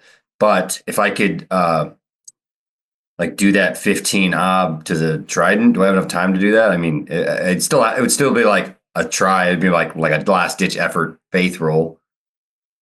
I'm sorry, I'm misunderstanding what you're. I still have a deeds point. That's what I'm saying. To hit Faustus. To gray shade my trident. Yeah. I guess you could try that. Yeah, sure. Because I don't know what else. I mean, I might get a few bonuses, but even if I get another prayer, it's kind of like, yeah, I might as well just try and do. I need a you need to challenge it anyway. Yeah. And that would be useful. So both of you get a shot if you would like to take it. Adam has a +3 to Trident right now, so it makes sense that he would want to take one too. And then you have 3 other dice to work with, 4 other dice to work with. One of those you spent on a prayer. The other 3 could be aim dice, I guess. Yeah, advantage dice for the skill test. Yeah. Probably just all go to Cantarius, right? Yeah, that makes sense to me. Okay. How about you do your prayer first, then? Yeah. I'm probably going to spend the deeds point on it. This is the opportunity, I guess. How does it work again? I spend it before and I double the dice, or I or you spend it afterward to auto succeed all of your dice. Wait, auto succeed? Auto succeed all the dice. It re-rolls them into successes automatically. Oh, so if I don't have enough, so I'm gonna have to double it, aren't I? Because it's not gonna be enough. If you don't have enough dice, yes, then yeah. Yeah, if you have a big enough pool, it's better because it just guarantees your pool successes. If your pool is too small, then you want to double it. Right. Okay. Yeah.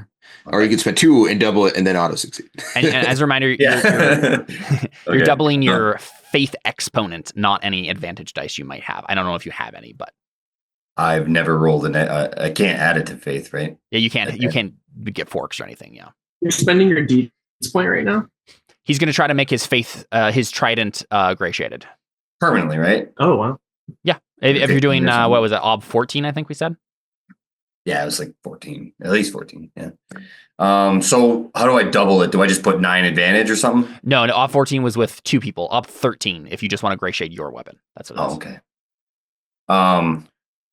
So yes, what you would do is you would put it as like Artha dice in the field. You just do another 9 Artha dice, and then if you wanted to spend Persona on that, you'd also. I'm gonna spend 1 Persona. Yep. He's 13. Do you have 3 deeds in your faith right now? No, you just have 2 deeds in your faith. Yeah, I know. Yeah. Whoa! Hey, look at all those 6. 17. Dude, I love this successes. faith, man. Yeah, dude, it's been so satisfying to watch this pay off over like 6 seasons of game. Like, it's like so much time I like failed, and it was like I didn't. You tried happened, so hard, like, yeah. Obviously, it helped to get like the gray shade and stuff, which helped. But it came from being struck with lightning because he wouldn't stop asking the gods for stuff. And failing. Can I have a magical trident, please? Thanks. Instantly get it. Yeah, there you go. You got a gray shade weapon, my friend. Imagine just okay. Imagine this. Like I pray this, and a lightning bolt comes down and strikes the trident, and then but like obviously nothing happens to me. I just kind of like it's just like electricity is just surging through this trident, and I'm like, and it's like full circle because like the lightning strike. Yes. Oh, so true. Like, yes.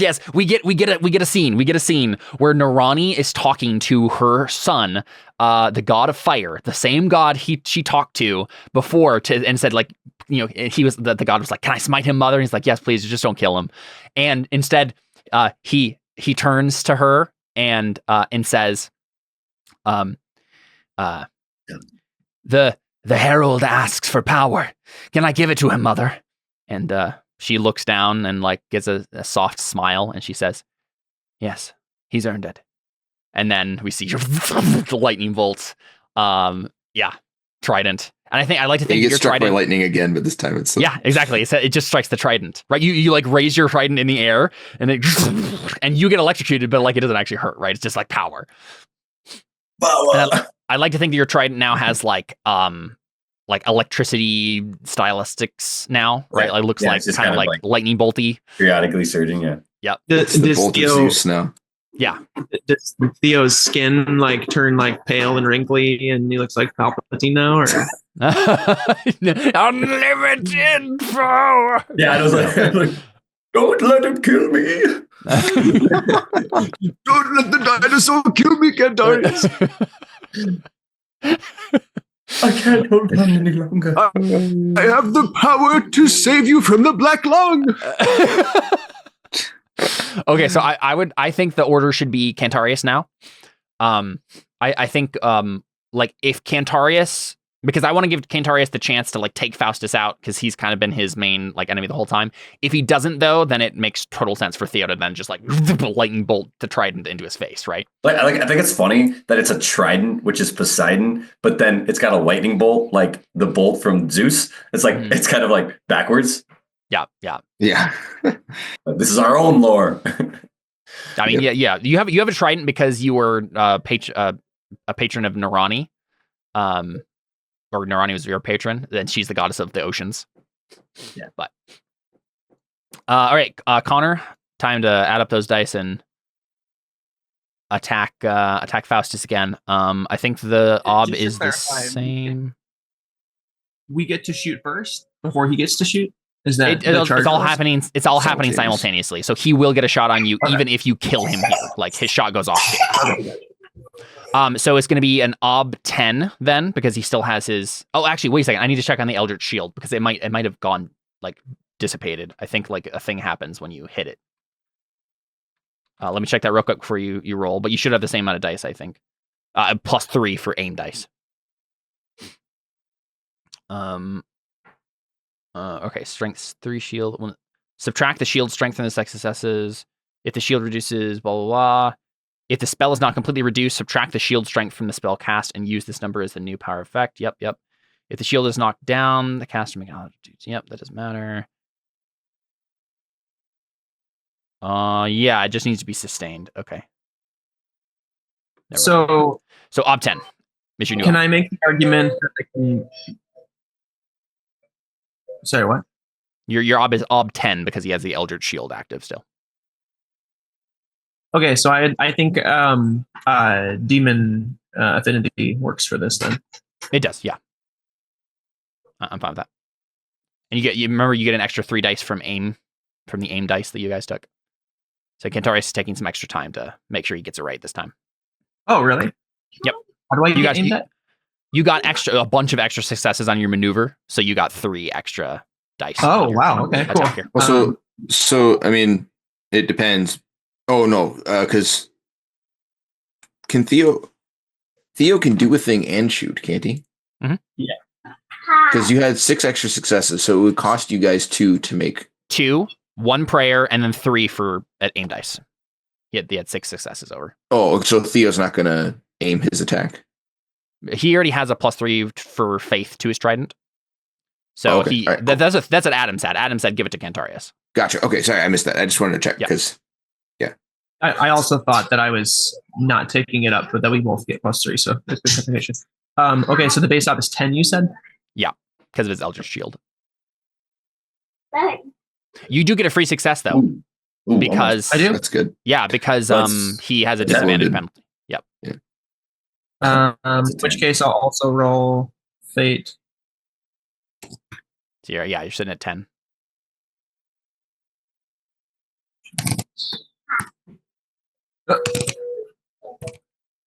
Sorry.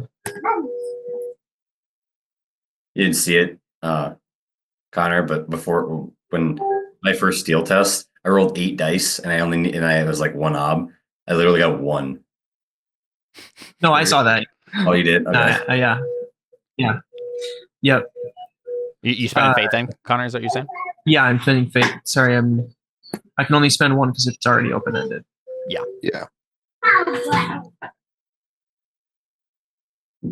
I guess this will fail. Oh, okay, look at that. Nice. All right, you got 1 success over. So that's 11 successes to 10. Do you have anything else that helps here? I assume you don't, but you have like a trait or something. You look at my maybe trait says something. I just realized I also have a call on for my trident, or I guess I have clairvoyance, so I do got 1 backup. Yeah, that's true. You do. Yeah, I don't think so. Order of determination doesn't make sense here because it's. Well, I still could use it. I just. It's during a great group effort, either a test in which many are helping this character, or a test taken by the group individually against the same source. Oh, okay. Yeah. I mean, you could if you're both shooting at Faustus, isn't that like a thing you're doing together? Maybe. Yeah, that's Group probably, effort. probably fine. But I mean, if you'd like to do that now. go pretty well. Oh, that's I think true. I'm Yeah. pretty close to the testing, so I think I probably should try it. Yeah, let's make sure that it's gonna matter though. Okay, I usually count it. Theo, roll first. 1, 2, 3, 4, 5, 6, 7. Oh, I guess he rolled Yeah, a lot of dice. he had a and lot only of got 9. dice. Yeah, so I guess it would Okay. be worth it. Yeah. 2, 3, 4, 5, 6, 7, 8, 9, 10, 11, 12, 13, 14, 15, 16, 17. It's just you the rolled last 17 ones. dice. 1, 2, 3, 4, 5, 6, 7, 8. You can reroll 8 dice with your call-in. Nice. I think this will also mean that since you're both doing a test against the group individually, but against the same source, this will also be a call-on for Adam's roll against him, his trident. I like it. I like it. Or of determination, right? We will kill Faustus. Fire! So yeah, you can do luck with 8 dice. Because it'll be open-ended. Say that again. Just do the luck again with 8 dice. Do the luck again. Yeah, because It's open-ended. Yeah. So your call-on lets you reroll 8 dice. You already it's open-ended, so you use the fate thing to just automatically open it. Oh, I'm sorry. Yeah, okay. I thought that's the easiest way to do it. Yeah.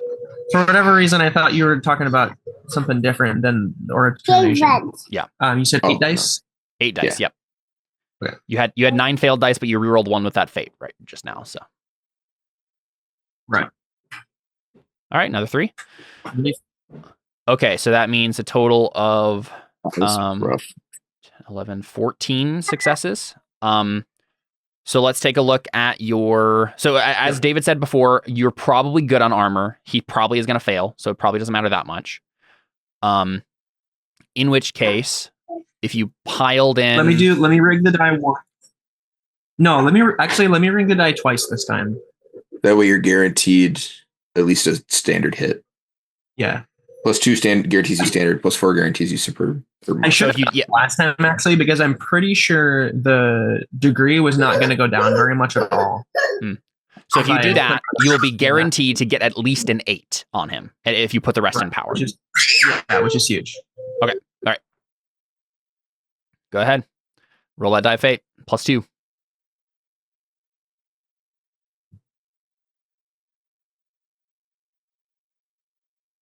All right, cool. So you got a 4. 4.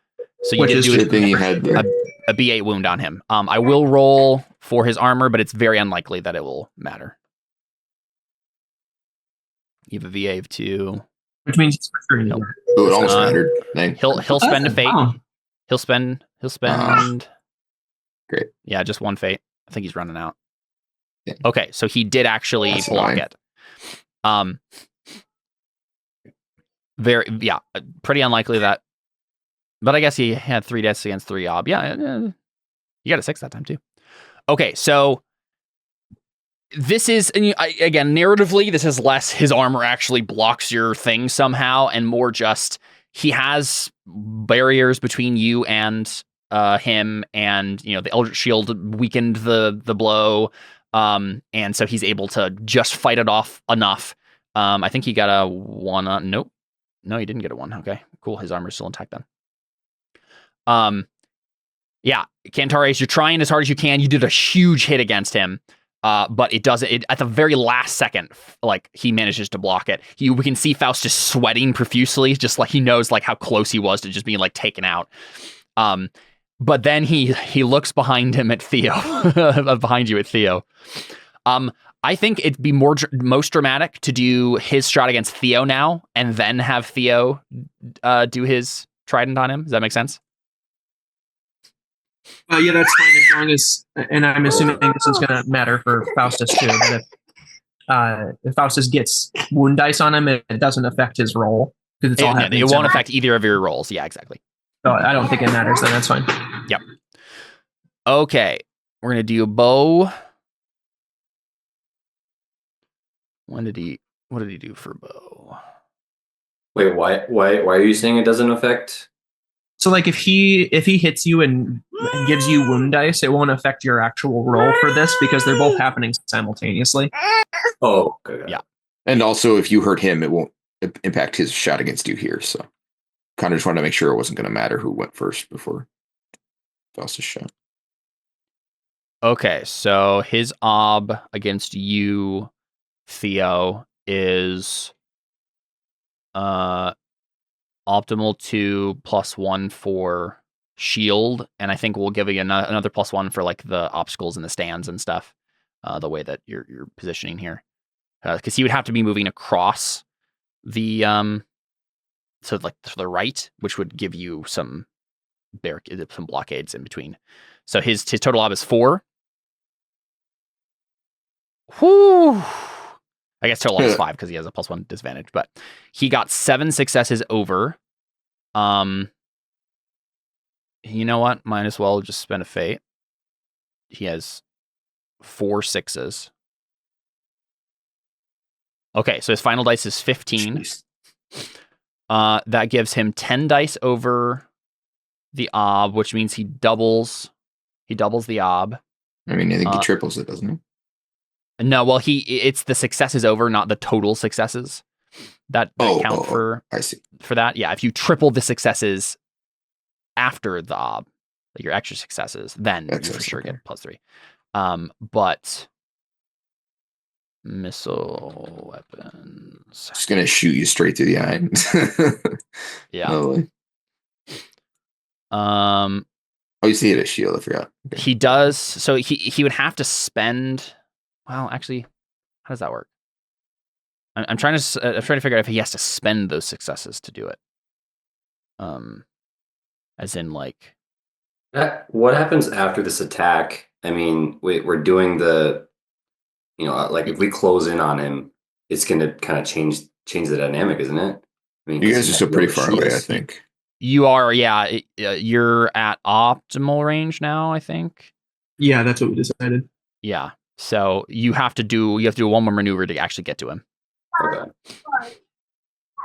Oh, I don't think the icons have moved at all. That's why I thought you were still further away. Okay, yeah. So he has to allocate all of those successes to get the +2 on Die of Fate. Let's see if that's worth it for him. Because he would want to, like, aim it. Okay, an 8 is pretty good. He probably will just go with that. But that would mean, Theo, you have a shield, but you don't have any armor. Let me double check what shields do here. That'll probably matter.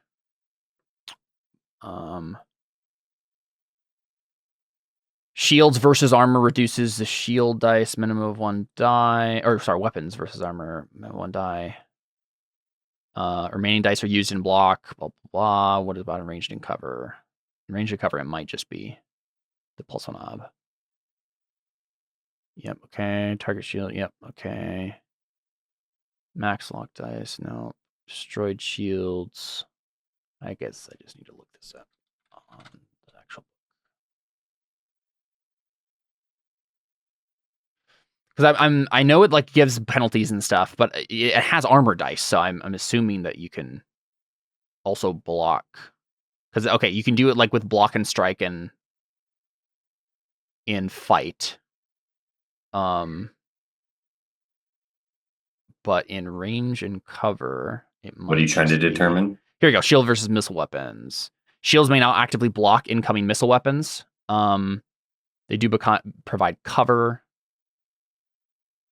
Yeah, you got a +1 ob. If a missile's weapon VA is greater than or equal to a shield's dice, the shield provides no protection. Okay. Yes. So you are not able to. This doesn't matter. It won't like destroy your shield or whatever. It just gave him the +1 ob and that's it. So it's gonna hit you. You don't have any other armor. So yeah, if he just uses all those successes to guarantee a B8 wound on you, that's a midi wound. But do I? Okay. I guess I still have to roll a Die of Fate. He might get even higher than that. All right. So he gets +2 to this. Oh, my dude, you just took a mortal wound. Straight through the eye it goes. Would you like to spend a persona to like redirect the narrative away from your certain death?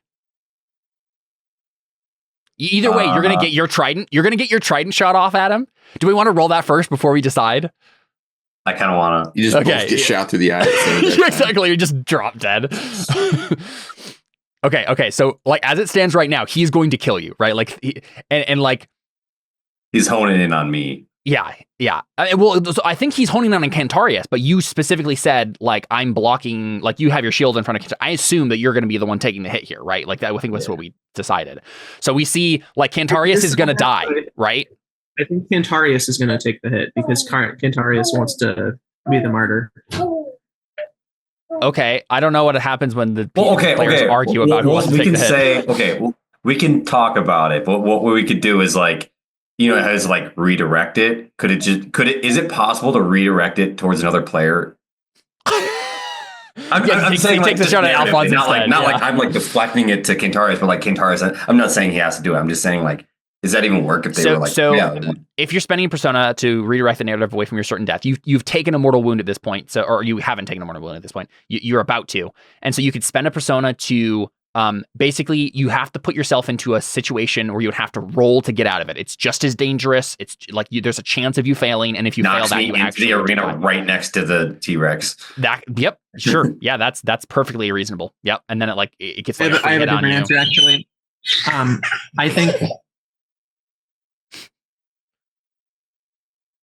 I think Theo should spend a persona so that Cantarius takes the hit. I should spend a persona so that Alfons takes the hit. Alfons should spend a persona that Dellon was the hit. And I'll come back to me and we also wasted a persona. I'll spend a persona so that the dinosaur takes it. Exactly. No, that's not how that works. Okay. 5 personas got to be worth something. Come on. I like to think that well let's go ahead and roll Adam's trident here, and we'll just see how this is gonna go. I'm gonna take one for arena wise, and then wait, that's not right. Let's see, where was I? So 3 dice I forked that in. You get 3 from your trident, 1 for arena wise, and then I guess probably nothing else. Does that go into advantage dice or help? Yeah, or whatever? Advantage dice, yeah. What's the ob then? Yeah, your ob is because I'm throwing it, right? Yeah, I think you're at extreme range. You're far enough away from this guy that so it's going to be a base ob. Oh yeah, he has a different thing. Yes, okay, so the ob is going to be 7 total. He has a magic thing that turns aside thrown weapons too. Oh, hey! All right. All right. Did you want to spend fate that call on? Yeah, you can do your call on too. Oh, let's do a fate first. Yeah, do fate first. One failed dice there.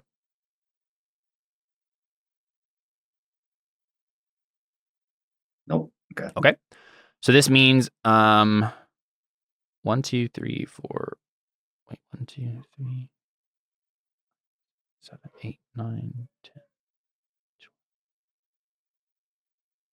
1, 2, 3, 4, 5, 6 dice you get to reroll with a call on if you would like. Are you going to do? I think you have driven. No, you don't. You got rid of that. You have clairvoyant. Yeah. Yeah. The driven didn't come up. You see your death coming. What's 0?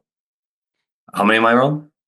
Oh, good question. I just counted out, but I forgot. 6? 1, 2, 3, 4, 5, 6. Yep. Maybe. All right, about half. All right. 3 over. You got. Technically, you get a free success. No, you don't get a free success because he's not rolling against you here. You got 3 successes over the ob. You can get a +1 to your die of fate, and you can move it to his head if you'd like, or you can try to. Yeah, actually, you can't add to power to this because it's not magic. That's probably your best bet. Oh, there you go. The highest hit is a B9 for you. Against his head. Is that taking into account the gray weapon? No, the gray weapon will matter. Oh yeah, sorry. Yeah, right. It's a G9, so this will kill him instantly if you hit him. He has almost no chance. I think he's pretty much down to his last couple of fate here. His only real chance is to get some 6s and reroll this armor test. He has 1 die in his armor on his hood. Yeah. Nice. Yeah. I guess he spends his last fate and hopes and prays that he somehow gets. Oh my gosh. He almost did. He almost did it. Wait. So what? Oh, sorry. Do it again. I put it in the wrong way around. He needed 3 ob, and he had 1 die. There you go. Okay, there you go. I think you just killed Faustus, my friend. Nice. He almost killed me. I think he kills me too, unless I like. Yeah. How do we want that to go? I can't. I mean, I don't think it works to like. I mean, according to the rules, to redirect it to Cantarius, anyways. I don't think we so. should at least get the shot of both of you taking it through the eye at the same time. And there's enough like back end divine stuff going on that maybe doesn't mean you die, but it's at least an awesome shot. It is because like we see Theo like take an arrow through the eye, and then his strike is still going, and then Faustus so he's like trying to sneak off, right? And then suddenly we see the holy light of God shining from this trident, illuminate the shadows he was attempting to hide in, and slam through his face and into the back of the arena wall, right? Into the back of the stands here. And his whole face is just crushed against like this trident into the back of the stone. Awesome. Okay, yeah, let's double check the persona thing here to see what the exact wording is. Yeah, I always forget the exact wording. Yeah. That'll help us. Let's just die to make it more dramatic. Because that's also a thing you could do. You could you have to spend a persona if you want to survive a mortal wound, and if you do so, you will survive the mortal wound. It will just mean that you're out for the rest of the game, right? Because you took a mortal wound. Unless someone kills you. So it's either if I redirect it, I could still die, right? You could, and then that's part of the thing here. I'll find it. Here. So either I basically am like severely, like I live, but I'm completely destroyed, or I maybe not, and I re-roll something. I mean, I've spent all my I'd like to think that, like, since this makes is all sense happening, because he killed me and then I killed him. Right. I'd like to think that since this is all happening simultaneously, that thing we got with the lightning bolt happens at the very last second. I think we see Theo take an arrow to the eye, and we're all like, no, like he's dead. And then we get that scene where the lightning bolt comes down, and like we could see like his aim was starting to get off, right? You were about to just drop the trident and not get your shot off, and then the lightning bolt courses through your veins. You like steady yourself one last time with the arrow through your eye, and then you just chuck it like as hard as you can. Yeah, that'd be. Okay. So it's like Steel Inquisitor now. You just walk around just simultaneously. Either like if he actually takes this arrow through the eye, he will not have one eye. Like he has lost his eye. But dude, I can see myself with an eye patch. I feel like that works on my character. Okay, so will to live. Nope, that's not what we're looking for. Optional rule: persona point complications. If a character has just failed a test and gotten himself into deep. Oh, you didn't fail a test. Huh. Well, I mean, that's almost never the case. That would mean that you can't do it if you're shot with a bow ever. Yeah, I guess. Okay, well, this is what it says. If a character has just failed a test and gotten himself into deep trouble, certain deaths, captured, or something similarly horrible, the player can spend a persona point to escape certain death and instead fall from the frying pan into the fire. The player chooses his new fate. It's got to be bad or costly, though. Otherwise, the GM can simply declare that the initial failed test result stands. Let's see. Complications must have a tangible cost. For martial or physical tests, the cost should be material. Or for example, so it could be like your trident breaks or something. But like the example it gives right away is, and I think it really needs to be serious given the seriousness of this shot that you just had.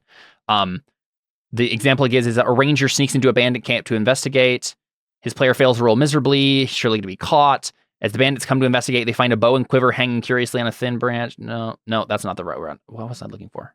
This is the one that I was looking for. This is the one that makes sense to me as like the seriousness of it. A player's knight is about to be crushed under the weight of a troll's hammer. Can I spend a persona point to duck the blow, but have to be stumble back and nearly fallen from the ledge?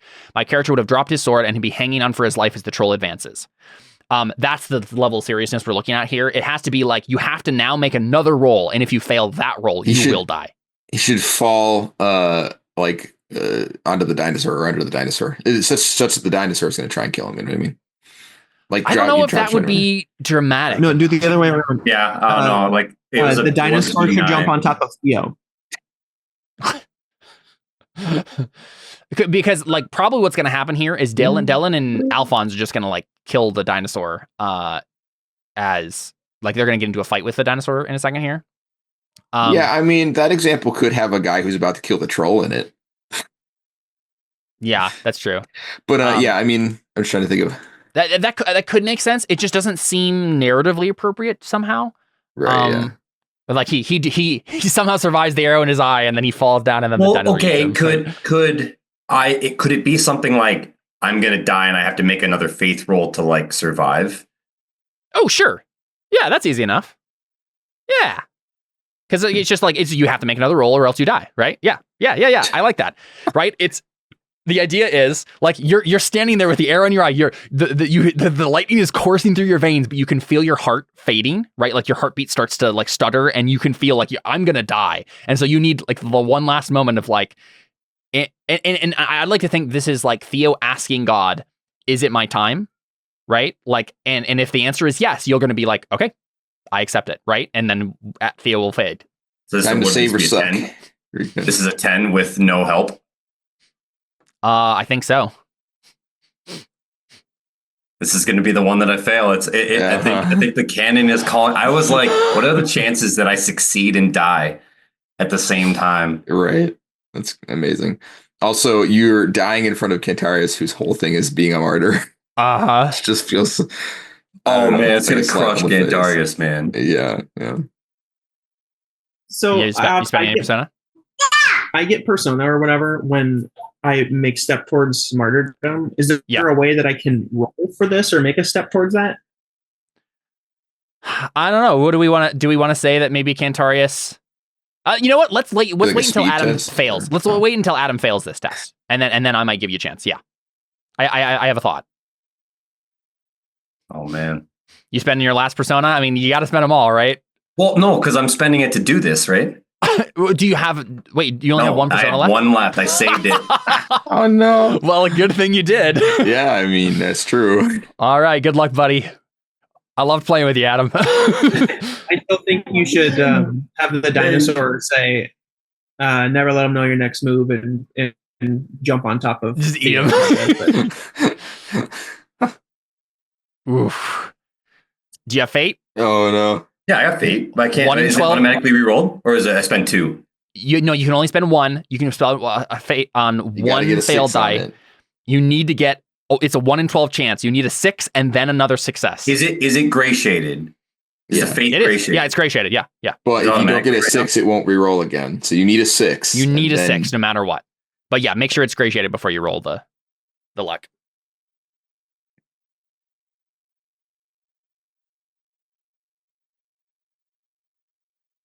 One dice. Yep. Oh. Okay. Yeah. So what I see happening here, Cantarius, is you see that Theo, like, and this is the answer you get, Theo. The answer is you're dead. Like this, the time is over. You've done your duty. You came here to kill Faustus. You came here to defeat him. You've done it, right? You've done the thing. Your friends. This is the vision you're getting from God. Like you see, your wife's hand reach out, and like maybe you feel a pang at I'm leaving Achia here, but like like there's nothing left for me. Like I lived and died like I should. And you feel acceptance of that. Cantarius, you see this moment. You see the light start to fade from Theo's eyes. And if you would like, I am happy to let you make a test here, probably a magic test of some sort, to take the death instead. I would like an explanation of how you're doing this, but you are certainly allowed to attempt it. Makes it no. Like what is Kratos? Kratos, like his spirit like comes up to him and he's like, "Come to us." Like and he's like, "It's your time to come." And he's like speaking to him, no one else can see him. And he's like luring him to him. He's like, "Come on, like, you should do it." He's like enticing him To Cantarius. Yeah, to Cantarius. Yeah, I mean, honestly, let's be real. If Cantarius dies like this, he will probably. Like, it depends on what he does, but like, if he's using demon magic to do this, he might just sell his soul to the devil or something, right? Like, he's like maybe trapped in hell forever.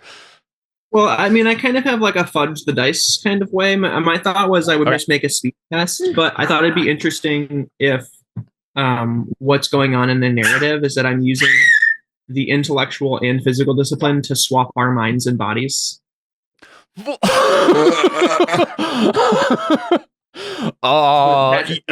so I Like live a in your roll, body? That doesn't What? really work.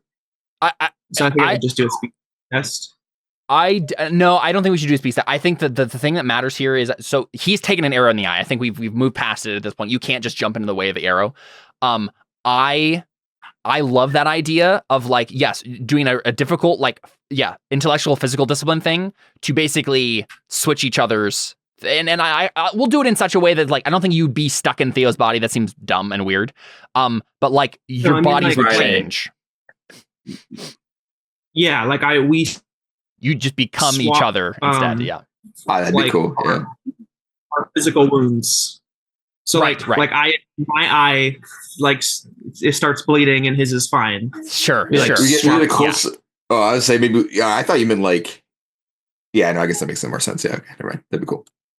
Oh, it's the life force, man. You swap life forces.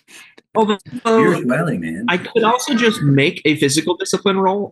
Wait, hold on. To heal him. Whoa. Yeah. Well, this might seem a little weird. He can't.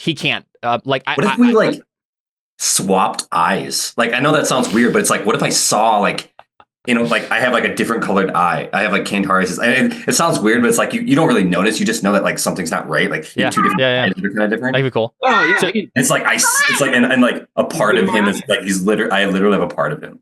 So I think given the situation here, Connor, I don't think it's a possibility that you will be able to heal Theo normally through like this has to be like we switch bodies. I take. Can you make up an obstacle, and can I just like basically make a physical discipline roll to take his wound from him? Yeah, that's and fine. the narrative is that I'm ripping my eye from my body and giving it to him. Yep. Love it. For whatever reason, Roll20 decided to just refresh because it was like, oh, I am not a good computer. I don't know how to like do this. That is a Mac.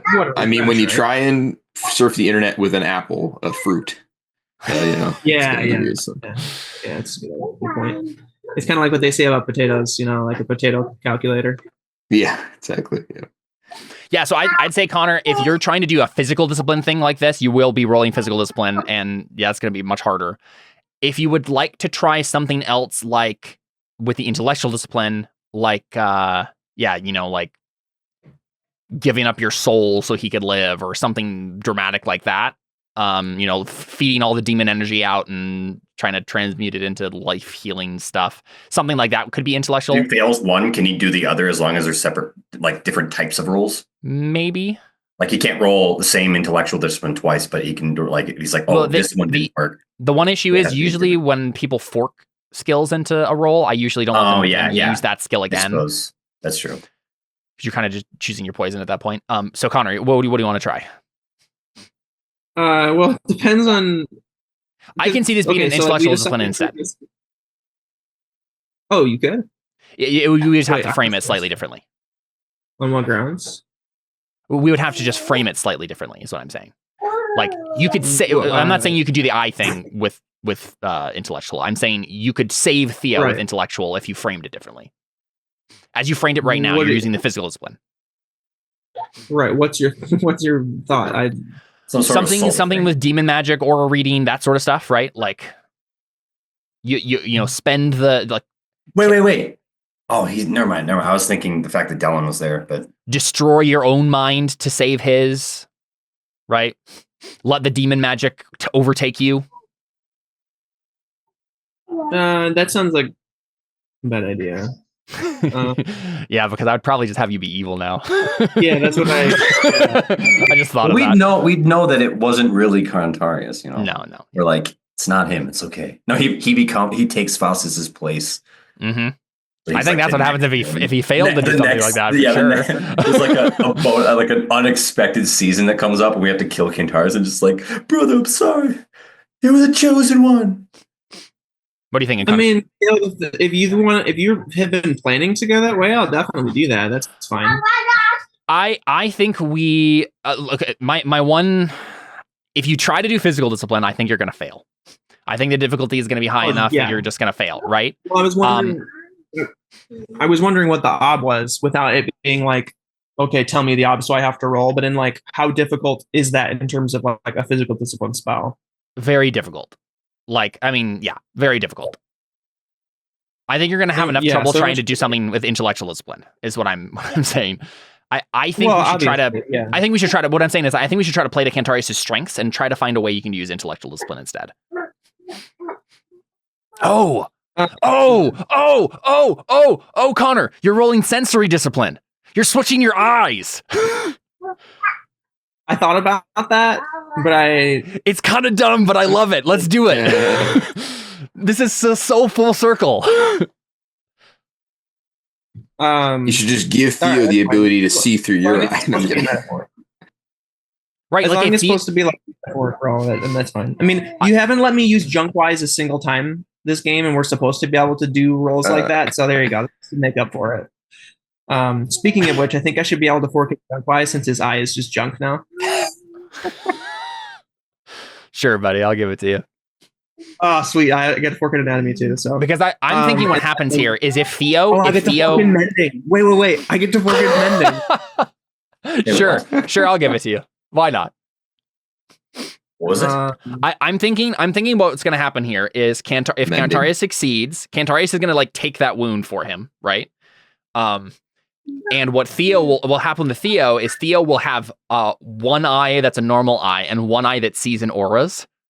Oh yeah, that's what I was thinking. Like he sees what Cantarius sees. Yeah. And then Theo just has like an eye patch that he moves from one eye to the other depending on which way he wants to see. Yeah, exactly. Yeah. He switches to X-ray. He's just always winking at people. Or a focus. Yeah. Okay. This is mostly joking, and I'm going to say it anyway. I get to fork and write and read too, right? Because no. You get to fork and write because it's the right thing to do. Yeah. Also, I like the idea that if he has both eyes open, he just sees normally, but then with auras overlaid, like he can see both at the same time. Oh, yeah, kind of how Left Wing sees like power. Yeah. Anyway, let me see. I feel like I'm still gonna die. It's too perfect in the narrative. Yeah. I think it'll be perfect either way. I agree. Yeah, that's true. Cantarius wants to martyr himself. Everything both of us wanted, we neither get, but we get and don't get at the same time. Like we succeed in defeating Faustus, but instead of him dying, which is what he wanted, and I didn't necessarily want to die, but I end up dying, and it's just like, all right, like it didn't turn out the way I wanted it. So can I just become a patron saint if I die though? Maybe we'll see. Okay, so I have 3 different forks for this. I get +3 to demon magic. Yep. Did you already say the ob? No. Let's. Okay, I don't have any bonuses. Any call-ons? You got to decide the ob without knowing my dice pool. I think what you're doing is you're trying to give him a trait. Oh, okay. Which will basically, some sort of like really powerful trait that will allow him to live and give him the one eye or whatever, right? I mean, Celestial Sight could technically be what we're Yeah. I think that's probably we might bump up the ob slightly because of him being like dead is one of the reasons you have to do this in the first place. But no, that's what he's spending a persona for. Right, but he I guess. I'll take a look at what. If anything, it should be easier because he's spending a persona. Do you have any persona? Celestial Sight costs 8 points. And with trait, with sensory, it is 1 + 1 ob. It's harder, so I think it's an ob 9. Okay, that's fine. How long do you want it to last? That'll increase. Wait, really? Yeah. Okay, does this mean it's the wound that's lasting? The trait that's lasting / I think that there has to be one and the same. I think it has to be one and the same. If Adam loses the eye, he dies. Okay, so I guess it's got to be permanent then. So. All right, that I think we're gonna bump that up to a 12 then. Oof. So there's like a 0% chance I succeed at that point. But we'll see, I guess. Beats point. Connor, Magic Aura. Sure, yeah. Oh yeah, there you go. Was that just extra bonus? Or- +2, right? Yeah. You can fork in physical and intellectual. Intellectual will give you 2 dice. I can fork in both. Yeah. This is Oh, all okay. kind of one like melding together into one kind of thing. Okay. You Spencer persona. Oh, yeah, I you got definitely. you got 3 left. I forgot to delete those earlier. I mean, he's not going to. Yeah, I'm gonna do it. I think. I don't think I'm gonna put. I'm gonna save one for myself. In I case, thought you want to die. You know, I need to. Yeah. Well, wait. What is the last persona? To be fair, I was gonna say, Connor. 1, you want to die. 2, we're at the end of the session. I would just, and you're probably going to get a persona. Well, Cantarius wants to die because he knows I love to spend my last persona to make it so that I don't die. Oh, I see. On the like now that you yeah, It says okay, my yeah, fair connection. enough. So you're going to succeed and then not die? And then spend the persona to redirect it I'm away gonna from his spend own my death. last Yeah. persona to evil. Yeah. I want my last persona is going to be that the demon magic takes over and Yeah. Cantarius Okay. is All right. no All right. longer in control of himself. That makes sense. And Okay. you can. Yeah, and then, I and want- then, I- then if I he want- fails I the want to just persona write one, my Alphonse comes in, does the same thing, and then he spends his last persona No, to no, not no. die, and then we just keep it. So, Connor, are you spending your deeds? I don't know if I have. What's that? Oh yeah, you probably don't want to spend your deeds on the front end, probably on the back end. If you Oh want no, to. definitely not. You said the base ob is 12. wait. What'd you say the base ob was? Okay, yeah. And then I'll look at my traits to see if I can. Because this might give me. Actually, Celestial Sight might give me bonuses to this. Well, why I'll would give he? you a +1 die. Sure. Why would he spend it on the back end? Does Yeah, he you know have what? enough to actually? I'll have you. No. Sorry. Intellectual discipline is probably already what's counting is this, Connor? Right, because that's the one that Okay. lets you see an Sorry, orders. I gotta redo. I thought he could just spend the deeds point to auto succeed. If he has enough. So basically, he doesn't have enough dice. It wouldn't make sense for him to spend it beforehand to do extra dice. So he might spend it on the back end if he fails. But if he doesn't fail, he doesn't need to spend it. Hey! Let's go. Dude, that was like the Whoa! first. That was the first good success like ever Dang. that you've done. Wow. And That was you a didn't great roll. you didn't even need Crazy, those yeah. crap forks like mending and junk wise. I feel better I about that. Nice. If you would have like barely succeeded, you might be like, it's kind of unfair. Like which ones? But I feel like 3 of those probably could have been like, if we didn't include them. Yeah, exactly. Nice. Is it open ended? You want to like re-roll? I mean, just to. You get It's plenty. automatically open ended. Oh, okay. Yeah. So Cantarius, we see you grab Theo? Like how does this exactly happen? Yeah, I guess so. I mean, he probably maybe he knows what's gonna happen, and so he puts one hand to his eye and one hand to Theo's eye, and then the camera cuts, and then we just see blood dripping on the ground, and then the camera pans up and it's Cantarius instead of Theo that's bleeding from his eye. Yeah. And then I think what we see, unless you have something else right away, I think we see the black tendrils fill in the eyeball. And I just want to spend my last person. I basically, Caleb, I want you to just rewrite my beliefs, and I'll just play that character instead. I actually love this as the ending, as the darkest night of the soul into the climax, where you've just killed Faustus. Cantarius saves Theo's life, and with his you spend your last persona to redirect the narrative away from your certain death. And if you're down with it, I think we get Dark Cantarius, right? Yeah, I agree. That's just it. I think he is, because he's been storing demons inside himself the whole time, right? Yeah, it makes sense. Yeah, and so Can I make one caveat to it though? And, we have maybe. I mean, we should be done soon, but can I have a little bit of a scene where we get all of the demons and inside of Cantarius, like taking over, but can Winter be a part of the? Oh yeah, he's there. Yep. Can Winter be a part of the like maelstrom of demons? So that way we have a little bit of hope. For a glimpse of hope. Yep. For sure. Yeah. For sure. Oh, it's so good. It's so good. Yeah. And so we see, right, like the dark tendrils fill in your eye. And I think like the arrow was in your eye when you changed it over too, right? Like we see it bleeding. The arrow is stuck in your eye. But once the black tendrils reach in, the arrow disintegrates. Tendrils just like pull it out, right? Yeah. Yeah, the arrow just like disintegrates, and like then suddenly, just dark tendrils everywhere. It's not that you like picturing like Andrew Garfield Spider-Man reaching with the spider web. I was picturing it like pulling it out like that. Oh. No, that's dumb.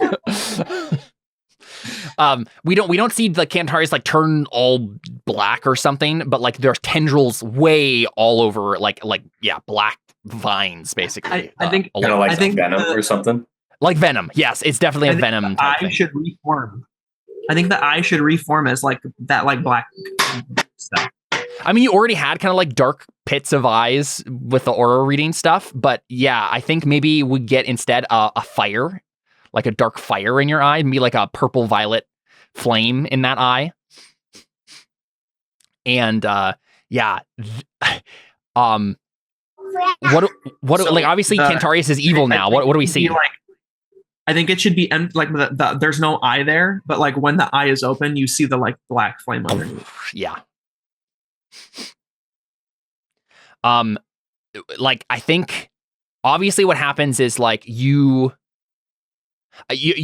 been storing demons inside yourself, and I think what starts to happen is we see a black void open in your chest, and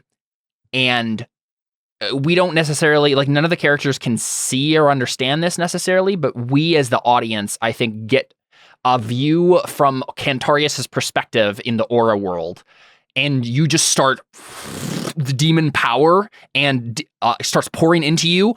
A bunch of demons start connecting to you, right? Like Targoth like ejects from Faustus, who's dead, and goes into you instead, right? And then even Kraos, like we see the dead sorcerer that you instant killed. He was actually connected to Kraos, and he was supposed to be like an even bigger villain all along, who was like connected to the father of the actual devil himself, sort of a thing. But we see this guy like eject from him and connect to you. And as Joven is dying, as the sorcerer is dying, he says, "You were never the end game, Joven. He always was." And like we get I think we cut to Achia, who is doing another astrology test because she's like stewing about like, what do I do? Like, how do I help? And she sees in the stars, your name in the stars, Cantarius, was the father of the devil. And she sees a star fall away. And all that's left is the devil, right? You are not just the father of the, like you were meant to be the enemy all along. The demons were preparing you for this moment. Kraos is laughing in your mind. And there's a small part of Cantarius that is screaming in horror as he gets sucked into the void and becomes Dark Cantarius. Is he like that key that we've been like the portal or the entrance to that was like holding all the demons that all the keys unlocked? It's like this was like an alternate way, and it's like he is the portal. I mean, one of the keys did touch me. Is that what is that? Yeah. Oh, what does that do? Has he touched all the keys at one point? I think there might be something there. I'll have to think about it, but that actually is a really clever idea, Adam. Him, like, because I just described like a portal, like a void opening in his chest. It'd be hilarious if like that's the gate now. Is like the demons are starting to pour out of Cantarius's chest, and oh man, and Kraos. Well, because that just becomes a big battle. That it becomes a thing we tried to avoid this last battle, right? then it just becomes there's just thousands of demons, and then it's like, well, what do you do with the thousands? Yes, of yes. demons? So here, but there's like a bunch of You're like like cosmic Kiva. stuff. There's a bunch of cosmic stuff going on. I'm fine. Like the demons can be pouring through metaphorically, not into this area necessarily, but like you are the catalyst for them now becoming more powerful in the world. And I think the process has begun. I think we have Kraos laugh at all of you. You all hear in your mind, and especially you, Theo, as you're coming back to yourself, and like you're like, no, I thought I was supposed to die. I was supposed to die, right? And you hear Kraos. Actually, you see him because you have the aura eye. You see him in front of you. Again, this is Christopher Lee, and he says, "Thank you so much for playing along with with the keys. It's been a welcome diversion." And then he says, "Meet your new friend." Is it like is it like overlaying Cantarius's voice? Like it's like they're both speaking at the same. Meet your new friend, your new master. And we get a wide shot, and this is something. So what is actually happening is we're in the darkest night of the soul now. The gate has opened. The demons are pouring forth. The power that will like make the demons invincible is pouring forth. You can still use the keys, right? Like to stop it. But like the process has begun, and I think we get a wide shot, and we see remember all these like shades and cultists and stuff.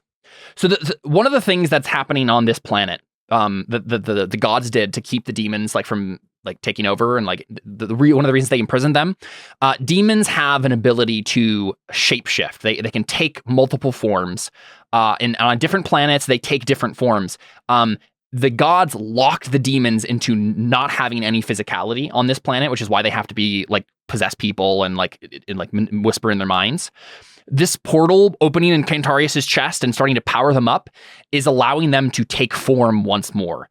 And so now we do not just have shades and like stitched to these zombies. We now have the men themselves getting morphed into the physicality of the demons that are starting to shapeshift into true terrifying forms. And not only can they take a form, they can take any form, because Serragon, this planet, is a very, very powerful place in the universe. It is full of power. And now that power is starting to be reversed, diverted, corrupted, all for the demons. The planet itself is starting to scream out as the demons corrupt its very essence. The city is now full of terrible demon monstrosities who can shapeshift into any form. There's a desperate battle starting to begin with the king and his men, and the holy knights, the remaining holy knights, trying to hold them off. But it is going to get really bad really fast unless you guys save the day. And we will find out how that happens next time on Crow Inquisitors. This is so great. Is it the penultimate? I think so. I mean, we'll see how long it takes, but yeah, because now like we've killed all the people who are like holding the keys. We just have to get them. You need to get to the keys. You need to stop Cantarius is the big thing, right? Well, I almost think that Cantarius is like too powerful, where it's like our only option is to get the keys. We can't like fight him. I could see a couple of different things here. You could fight Cantarius. He would be super powered, and like we would have to like do a whole thing there. You could also have it be like, he's there, like pouring, like demons are pouring forth. He's the catalyst of everything, and Theo is like trying to speak to him through like his aura of holiness, trying to break through and like get to him like through some other means, like faith or something. Okay, it's like that's okay. This is how I think it should end. It's like, or maybe right before like you get a wide shot, Theo like wakes up and he kind of realizes what he's done or what's happening. And then you see him like open his eyes, and you see like the two different eye colors. Yeah. And like it kind of goes like silent. And it's like a close up of Theo, and he's like, "I'm sorry, Cantarius." Like he's like, "I'm sorry, like this happened to you. Like, and you did what you had to do." And it's like you worked so hard, and he's like, it's like a goodbye. And he starts to cry, but he only cries from one eye. It's like you just hear like one tear, and it's just like one eye is tearing up. And it's his eye. It's what if it's Cantarius's eye? Because like it's like bleeds flame connected. Yes. Yeah, bleeds like a purple flame. It's kind of like that. I was thinking like that scene facing off against each other. The Desolation of Smog, when he's like, "What have we done?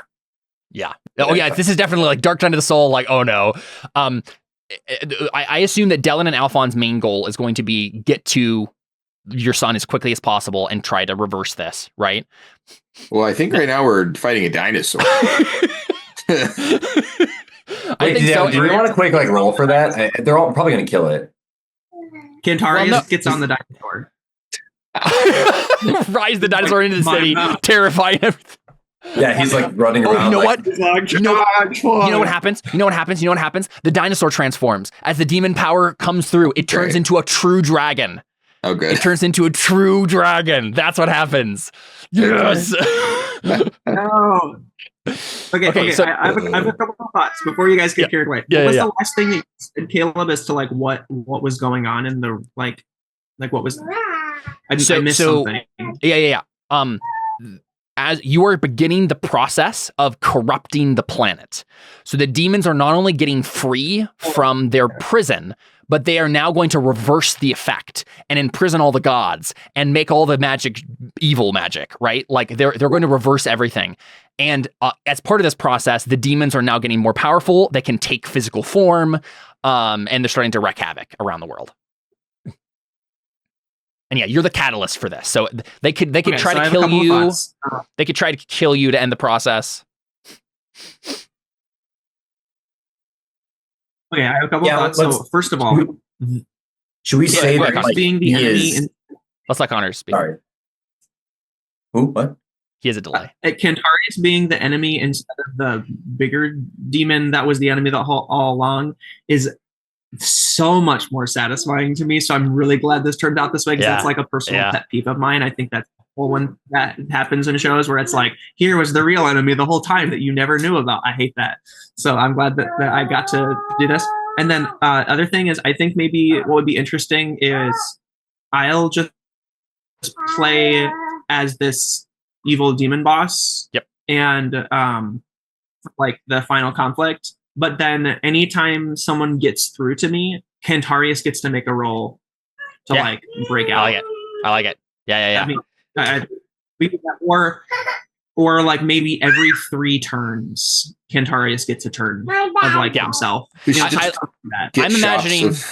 Good. Yeah. Well, I was gonna say I'm imagining like Theo is probably going to be the main one trying to get through to you, like with faith and stuff like that. And so there'll definitely be like a back and forth between the two of you trying to like, he's trying to save you and stuff. So however that exactly works, we can figure it out. And then, Cantarius will get chances to break free. I'm assuming that Dellon and Alfons are going to be like fighting a bunch of people and then having to get to Luca to like end the thing. Yeah. Right. Sweet. We should get shots of like Cantarius and Winter speaking in like, his mind escape. Yeah. So that you can sort of facilitate those roles of you, right? So we can have context for you trying to break out. Absolutely. Yeah, it'll be great. We'll make a superpower Cantarius with like gray shade everything. It'll be awesome. What I was going to say is just like for clarification, just because I think it makes more sense. Let's say that like Cantarius, instead of him being like I don't want to use the word portal, but like he's like the portal connection. Like if he didn't exist, they now would be like locked in back. It's like he's like the gateway but there's still like the tendrils because he was somehow connected to the demon realm, and it's like they're like riding that up through him. I'm literally imagining there's like a hole in his chest that is like bleeding out void and smoke, and we can see power starting to like pulse out of it as the demons like get more powerful and like the world has changed and stuff. Yeah. So good. This has been my favorite session of Crow Inquisitors. I love it so much. That's pretty intense. Yeah. All right, cool. Well, yeah. Alfons and Dellon are down there just like, guys, what just happened? Because I think it's right. Like Dellon and Alfons fighting a dinosaur would be slightly anticlimactic, but I think like if it's super powered now and like only David's sword can kill it, right? It's a true dragon, right? I can imagine like it's kind of like it like it's like screaming in pain. It starts like breaking. It's like and it's like exactly in size. Wings. Like, out of it. It just rips out of its skin and it's kind of like reforming. Yep. If we do that though, we shouldn't do it in a fight, or we'll be banging against each other's armor for a while. Yeah. I think we should do it in fight, and maybe I don't think so. Do a whole mini session just to fight. I don't know. We'll figure it out. As a note for you, Caleb, I think you don't have to be too crazy with like making something really challenging for us for the end. The important thing is that the stakes are high. Yeah, And because the dice are like swinging enough as it is, that if you make things really hard, we might just actually lose like within a first couple of rounds. Mm-hmm. I think the stakes being crazy is more fun, and like the fact that in order to win they have to kill Cantarius, I think that's more fun of an answer than me needing to have gray shaded everything. I don't know. Well, you're gonna get powered up somehow. We'll figure it out. Because like it would be fun for me to play as if I'm trying to stack my rolls to fight my friends. True. But it wouldn't be fun for me if everything is gray shaded, because then I would just be terrified of killing somebody outright. That's fair. You know what I mean? That's fair. Yeah, that's fair. You should get some sort of power up somehow, but I'll just give him corruption. That's a mechanic. Oh yeah, that could be cool. Because then you choose when you want to like. Yep. Be that's what I'll do. I'll give you corruption equal to your discipline here. Honestly, you probably have upgraded this at this point. We keep forgetting about this. I'm gonna probably give you 9 corruption. What kind of test is it to become the portal to hell? What level test is that for your? It might be interesting to give me a 9 corruption, and then if I use it to where it becomes a 10, then the portal opens. Yeah. Right? That'd be interesting. Oh yeah. That's a perfect timer. Yep. We have faith versus corruption going at it. I love it. I love it so much. Okay. Let's give out to Martha and then get out of here. Connor, beliefs?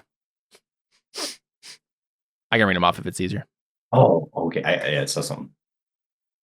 Sorry, go ahead.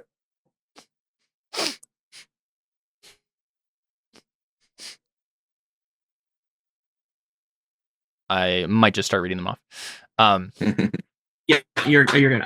This world is more than blood and gold. I will use the intellectual discipline to clear the obstacles in my path, despite the risks.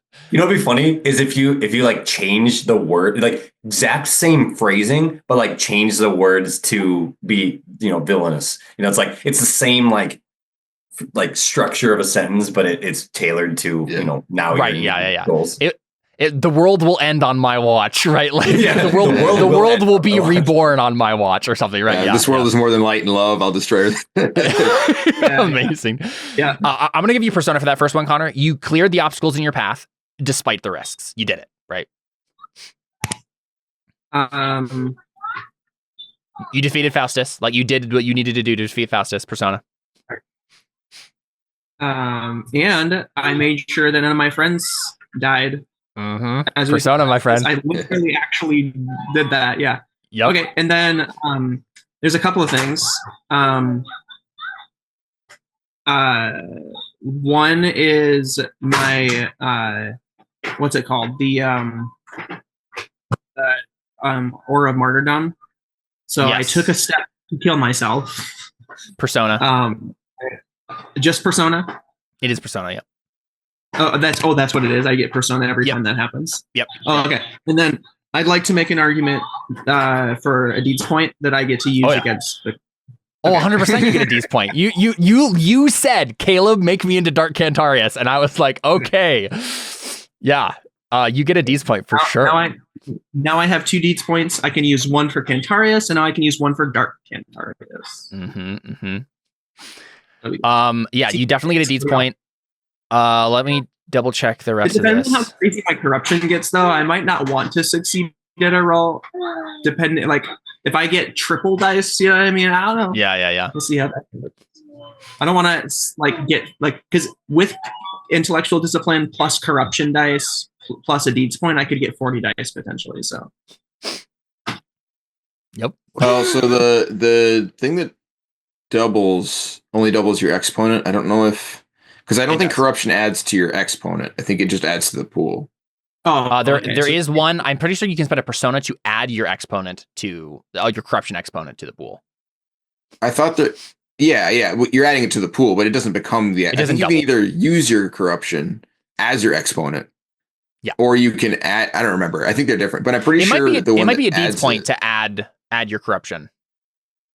I feel like it's not, because I think that Jared did that a lot in our Star Wars campaign. I'm pretty sure he added his corruption roll to things all the time. That's hatred. Hatred is different from corruption.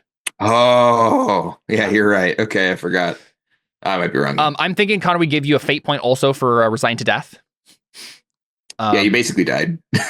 I actually don't think it matters because I don't think I could spend 22 fate Fair enough. in my perception of how much time we have left in the game. Yep. So I want doesn't the Aura of Martyrdom create like a relic or something when you die? Yeah. When you die, you should create Nightblood, and then. No, Caleb, you should have there be something that the real Cantarius drop. No, it's my eye. Theo should be able to use all my like you should leave. Okay, so you should leave. I mean, he got the Celestial Sight trade. Well, no, wait. I have the Aura of Martyrdom. Yep. And I technically, in a manner of like in a metaphorical sense, I just died. And when I die, I leave behind a relic. And if somebody takes that relic, they get to use all my points, right? So Theo and Cantarius should share that pool. Theo should be able to steal from I don't my think pool. so. No, I don't think so. That's not how it's. Yeah, you're not actually dead. That makes perfect sense. He has a literal relic of the last part of Cantarius. That's himself. No. I think Theo should get aura reading now for sure. That's super cool. Okay. And maybe honestly, the eye might give you like a bonus to faith tests or something now because you can see our auras. But we can talk about it. Maybe if you actually die. Yeah, if you actually die, then certainly. Connor, then it'll turn into the relic. That'd be cool. Yeah, either that or like his staff can be the relic. Yeah, his staff already was like the prison for all the demons. I assume that doesn't matter anymore. But yeah. Okay. Yeah, probably. I'll give you embodiment, Cantarius. It's another persona there. And Mold Breaker. You take another persona from Mold Breaker. Definitely not humor. Hey, now I have 6 persona again, so that's good. I spent literally all 6 and got 6 back. Got them all back. I get to actually have persona for the next. All right, Dellon. This was a very Cantarius and Theo centric episode, but that's okay. Yeah. Ensure that Alphonse's orb remains in his chest, I didn't really do anything generally. So I rolled 1 steel test to get to the dinosaur. I don't think that counts. you can get a fate point for belief 3 then at least, and you can get a fate point for belief 2 as well because you have to defeat this thing to keep going. Okay, sounds good. I didn't really spend any Artha either, so it's fine. Yeah. Let's see. Never going. What I think Cantarius might do is spend 2 deeds points into intimidation, and then white shade my intimidation. Yeah. That'd be cool. I'm a literal black void, so that would make sense. All right. Yeah, I think it's just those 2 fate points for you, David. Okay. Alfons. Well. Oh, wait, David, did you have a belief about expelling the demon from its host? I think it was your 4th one, wasn't it? Yeah, I'll expel the demon from its host one way or another, but I literally didn't contribute to that at all. Yes, but like you contributed in past sessions. So like I suppose. Yeah, I mean, I'll take it. I'll give you a persona for it. Like it was the group effort from everyone, doing the thing. Alphons, you can get persona for defeating Faustus because everybody, defeated Faustus. And then I'll give you a fate point for the orb belief as well. You're working on it. Let's see. Refine your reason to use my powers. Try to surpass Dellon. Nope. I don't think there's any other things here for you. Again, you and Dellon did a whole lot this session. All right, Theo. Let's see what you got, buddy. I think I deserve a deeds point because I mean, helping no matter the cost. I literally was dead. I also accomplished a goal that I'd been working on for 3 seasons. Well, let's go through this one at a time. Let's see. Belief 1. Did you upgrade your faith this time? I didn't really do anything. Maybe worked on it. Fate point. You got a test. Yeah. Yeah. So fate point there. You defeated Faustus for sure. Persona point. Yeah.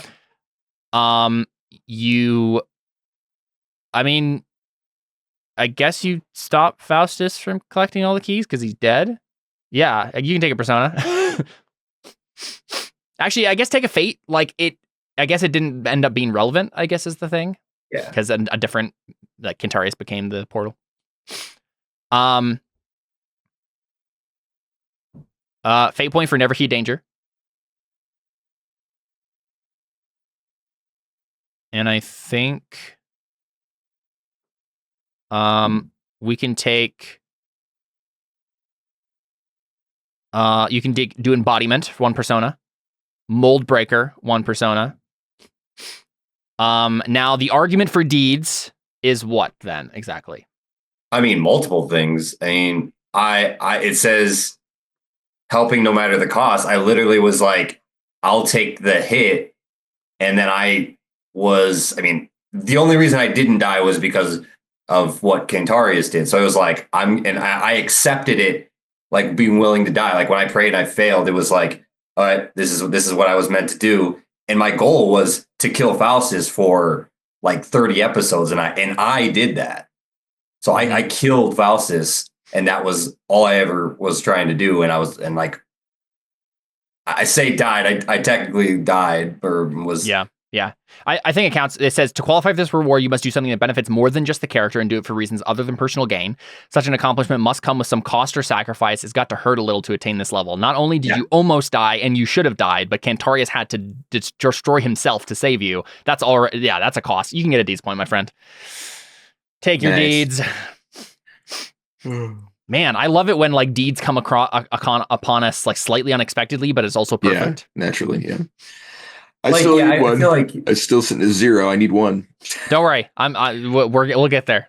Yeah, I'm really hoping we get there before I need it. If you know what I mean. Because the idea we came up with, I liked, but then I was like, the problem is if I don't have it by then, I will lose, and then it won't matter.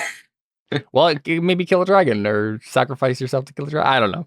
We'll figure it out. Yeah, I've never had a deeds point. Oh, I have. I need one more to get White Shade Sword, and I've needed that for quite some time. So, well, we'll talk about it. I'll probably message you guys between sessions here, and we can figure out. We'll talk through some of the. This is sort of like stuff. A really dramatic epilogue. Well, you think this is the last episode, but then they're like, "Oh, we got 2 more episodes." It got even worse. Yeah. You're like, wait. Okay, I think I will also give you, Adam, 2 fate points. 1 for 3 fate points. I'll give you 1 for Life is Death, 1 for Aura of Holiness, and 1 for Chosen One. Those all came up in some really interesting, fun ways this time. All right, cool. Well, there you go. That's been our session of Crow Inquisitors. I'm so excited for next time. It'll be great. It'll be so good. Alfons sitting in a deeds point, right? No. Oh, he's not? What? Alfons isn't sitting on a deeds point? He's sitting on it. Yeah, he has one. Yeah, Jared has one. I have 2. He's already earned his 3. Yeah, because remember, he is the one who earned the first one. He earned 2, right at the gate. Honestly, I've been sitting on them for a long time. Between me and, let's see. Dellon has is it just gray shaded weapon? And isn't your skill gray shaded too?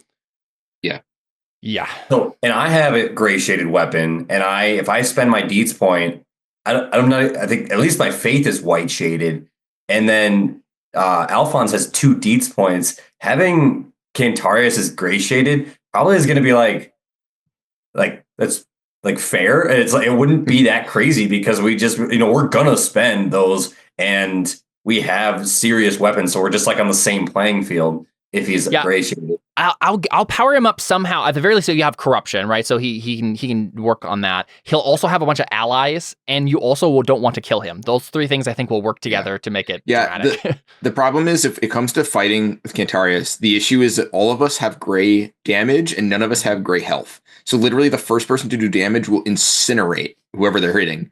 And you do have Persona though. Y'all have Persona, that's true. But my point is that the fight won't be it won't be a back and forth. So it's just kind of someone like will you hit have to someone, beat they them. will turn to dust, and then yeah, like Is it based on speed or? We could say that Cantarius gets a health upgrade, and then Achia and the rest of the gods could all like sacrifice their life force to give them gray health. True. The downside, like, I mean, I do white damage if I get a decent roll with my sword, so it wouldn't matter. Yeah. Ooh, yeah, because like if I just like next thing I got white faith, like I know it'd be a crazy roll. It'd be like a 15 to like gray shade our health. That would at least put us all on the same playing field, and then it's just like we're all starting back at black basically, except you could potentially go into like if you shade shifted down, that'd be where we are, and it's just like a normal fight. But like maybe he has a few corrupted dice, and so it gives him like 1 versus 3 kind of thing. But we're still not like doing crazy damage, but we're at least all even, as opposed to like one person doing a ton of damage and then the other person not having any health. It's all kind of like balanced out, I guess. Well, also like Caleb said, we don't want to kill Cantarius, so ideally that wouldn't happen. I guess that was my point. That I don't think that's the direction we should go, anyways, because I don't think it would work well. No, I think you're right. Roll a bunch of not like what is it like roll circles or something to find all these keys or resources. No, they should be in theory in the back with Luca and them. So as long as you can fight your way to them, then you can get them. What exactly was the point of Luca? Like what is his significance? It sounds like he in the prophecy and that Ichia uncovered, he is because of the weird magic stuff, and like him being the son of Alfons is like a weird thing where like he's the chosen one sort of thing who's gonna like you have to get the demon out of him, but then you need to give him all the keys, and then didn't you say that we looked for the keys and they weren't here? Yeah, that's why I was thinking like we had to find them all, unless they're just all in the back room, like you said. That's a good question. I remember we looked for them, and you were like, "We were pretty sure they were here," and you don't see them because he was using his like aura reading stuff to find them. He could have been blocking it from the back room because he had like some bunch of spells and stuff. Like he has an aura. It's either that or maybe they just stuck it in the demon realm. I guess that's probably the easiest way to do it, right? They just pop. Well, my point is that we can't get them that way. Yeah. So which is you'll have to figure something out. I'll make some notes. I'll message you guys. We'll see how we're feeling, and I'll make sure to set up the end tier appropriately. Yeah. In the fight rolls, you split your dice pool between offense and defense, right? That's for Bloody Versus. Bloody Versus. Yeah. Versus. Well, that sucks. Well, my thought was we can do that, and then we can spend as much points on defense as we need to, because both of us don't really want to win the fight. We just want to accomplish our goals outside of the fight, which would be. Yeah, I mean, I'm not sure that Theo and Cantarius are actually going to have a fight. I think it might be. I mean, you could maybe. It sounded to me like it was going to be them talking to each other, right? More than anything. Like a will, or what do you call it? It's a duel of wits. Duel of wits. It's a duel of wits. That's what it is. That's what I was thinking. Right. Yeah. Cool. Well, yeah, I think that's what it is, because even if you describe you guys fighting, I wish we could. I think it's more. It's like a Luke and Darth Vader. It's like an anime. You fight and no one dies. It doesn't matter. The fight doesn't matter. It's what you're saying to each other, right? Right. And I think you're both sufficiently like magic overpowered that it's believable that you could just fight to a standstill long enough to have a conversation. I think that's cool. Yeah, I think it's a cool idea. That's much more dramatic. But yeah, I'll ask you, David and Alfons, or David and Jared, how what you're feeling about like making sure you guys get your time in the spotlight too. All this is happening, and whether or not you'd like. I think it would be cool to fight a dragon in the actual fight rules, but yeah, I mean, I guess it's possible that might. Could you do it? Like probably also have like 10 billion VA. I'd probably die instantly. Actually, now that I think about it.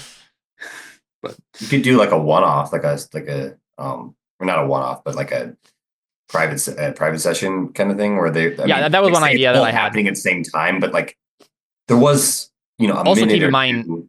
Technically, if you guys are fighting them as it is right now, it's both of you against the dragon, which means you both get actions. You can only do something against one of you, right? Right. That's true. So I think it would be super cool. But Yeah, we can talk about it. Let me look at the stats of Dragon. And then we'll decide.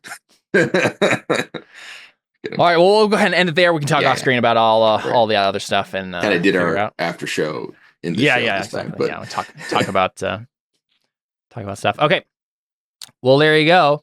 That has been. Oh, I just remembered something that I need to keep in mind for next time. Okay, we'll be back next time with more Crow Inquisitors. Thanks for playing, guys. That was an awesome session.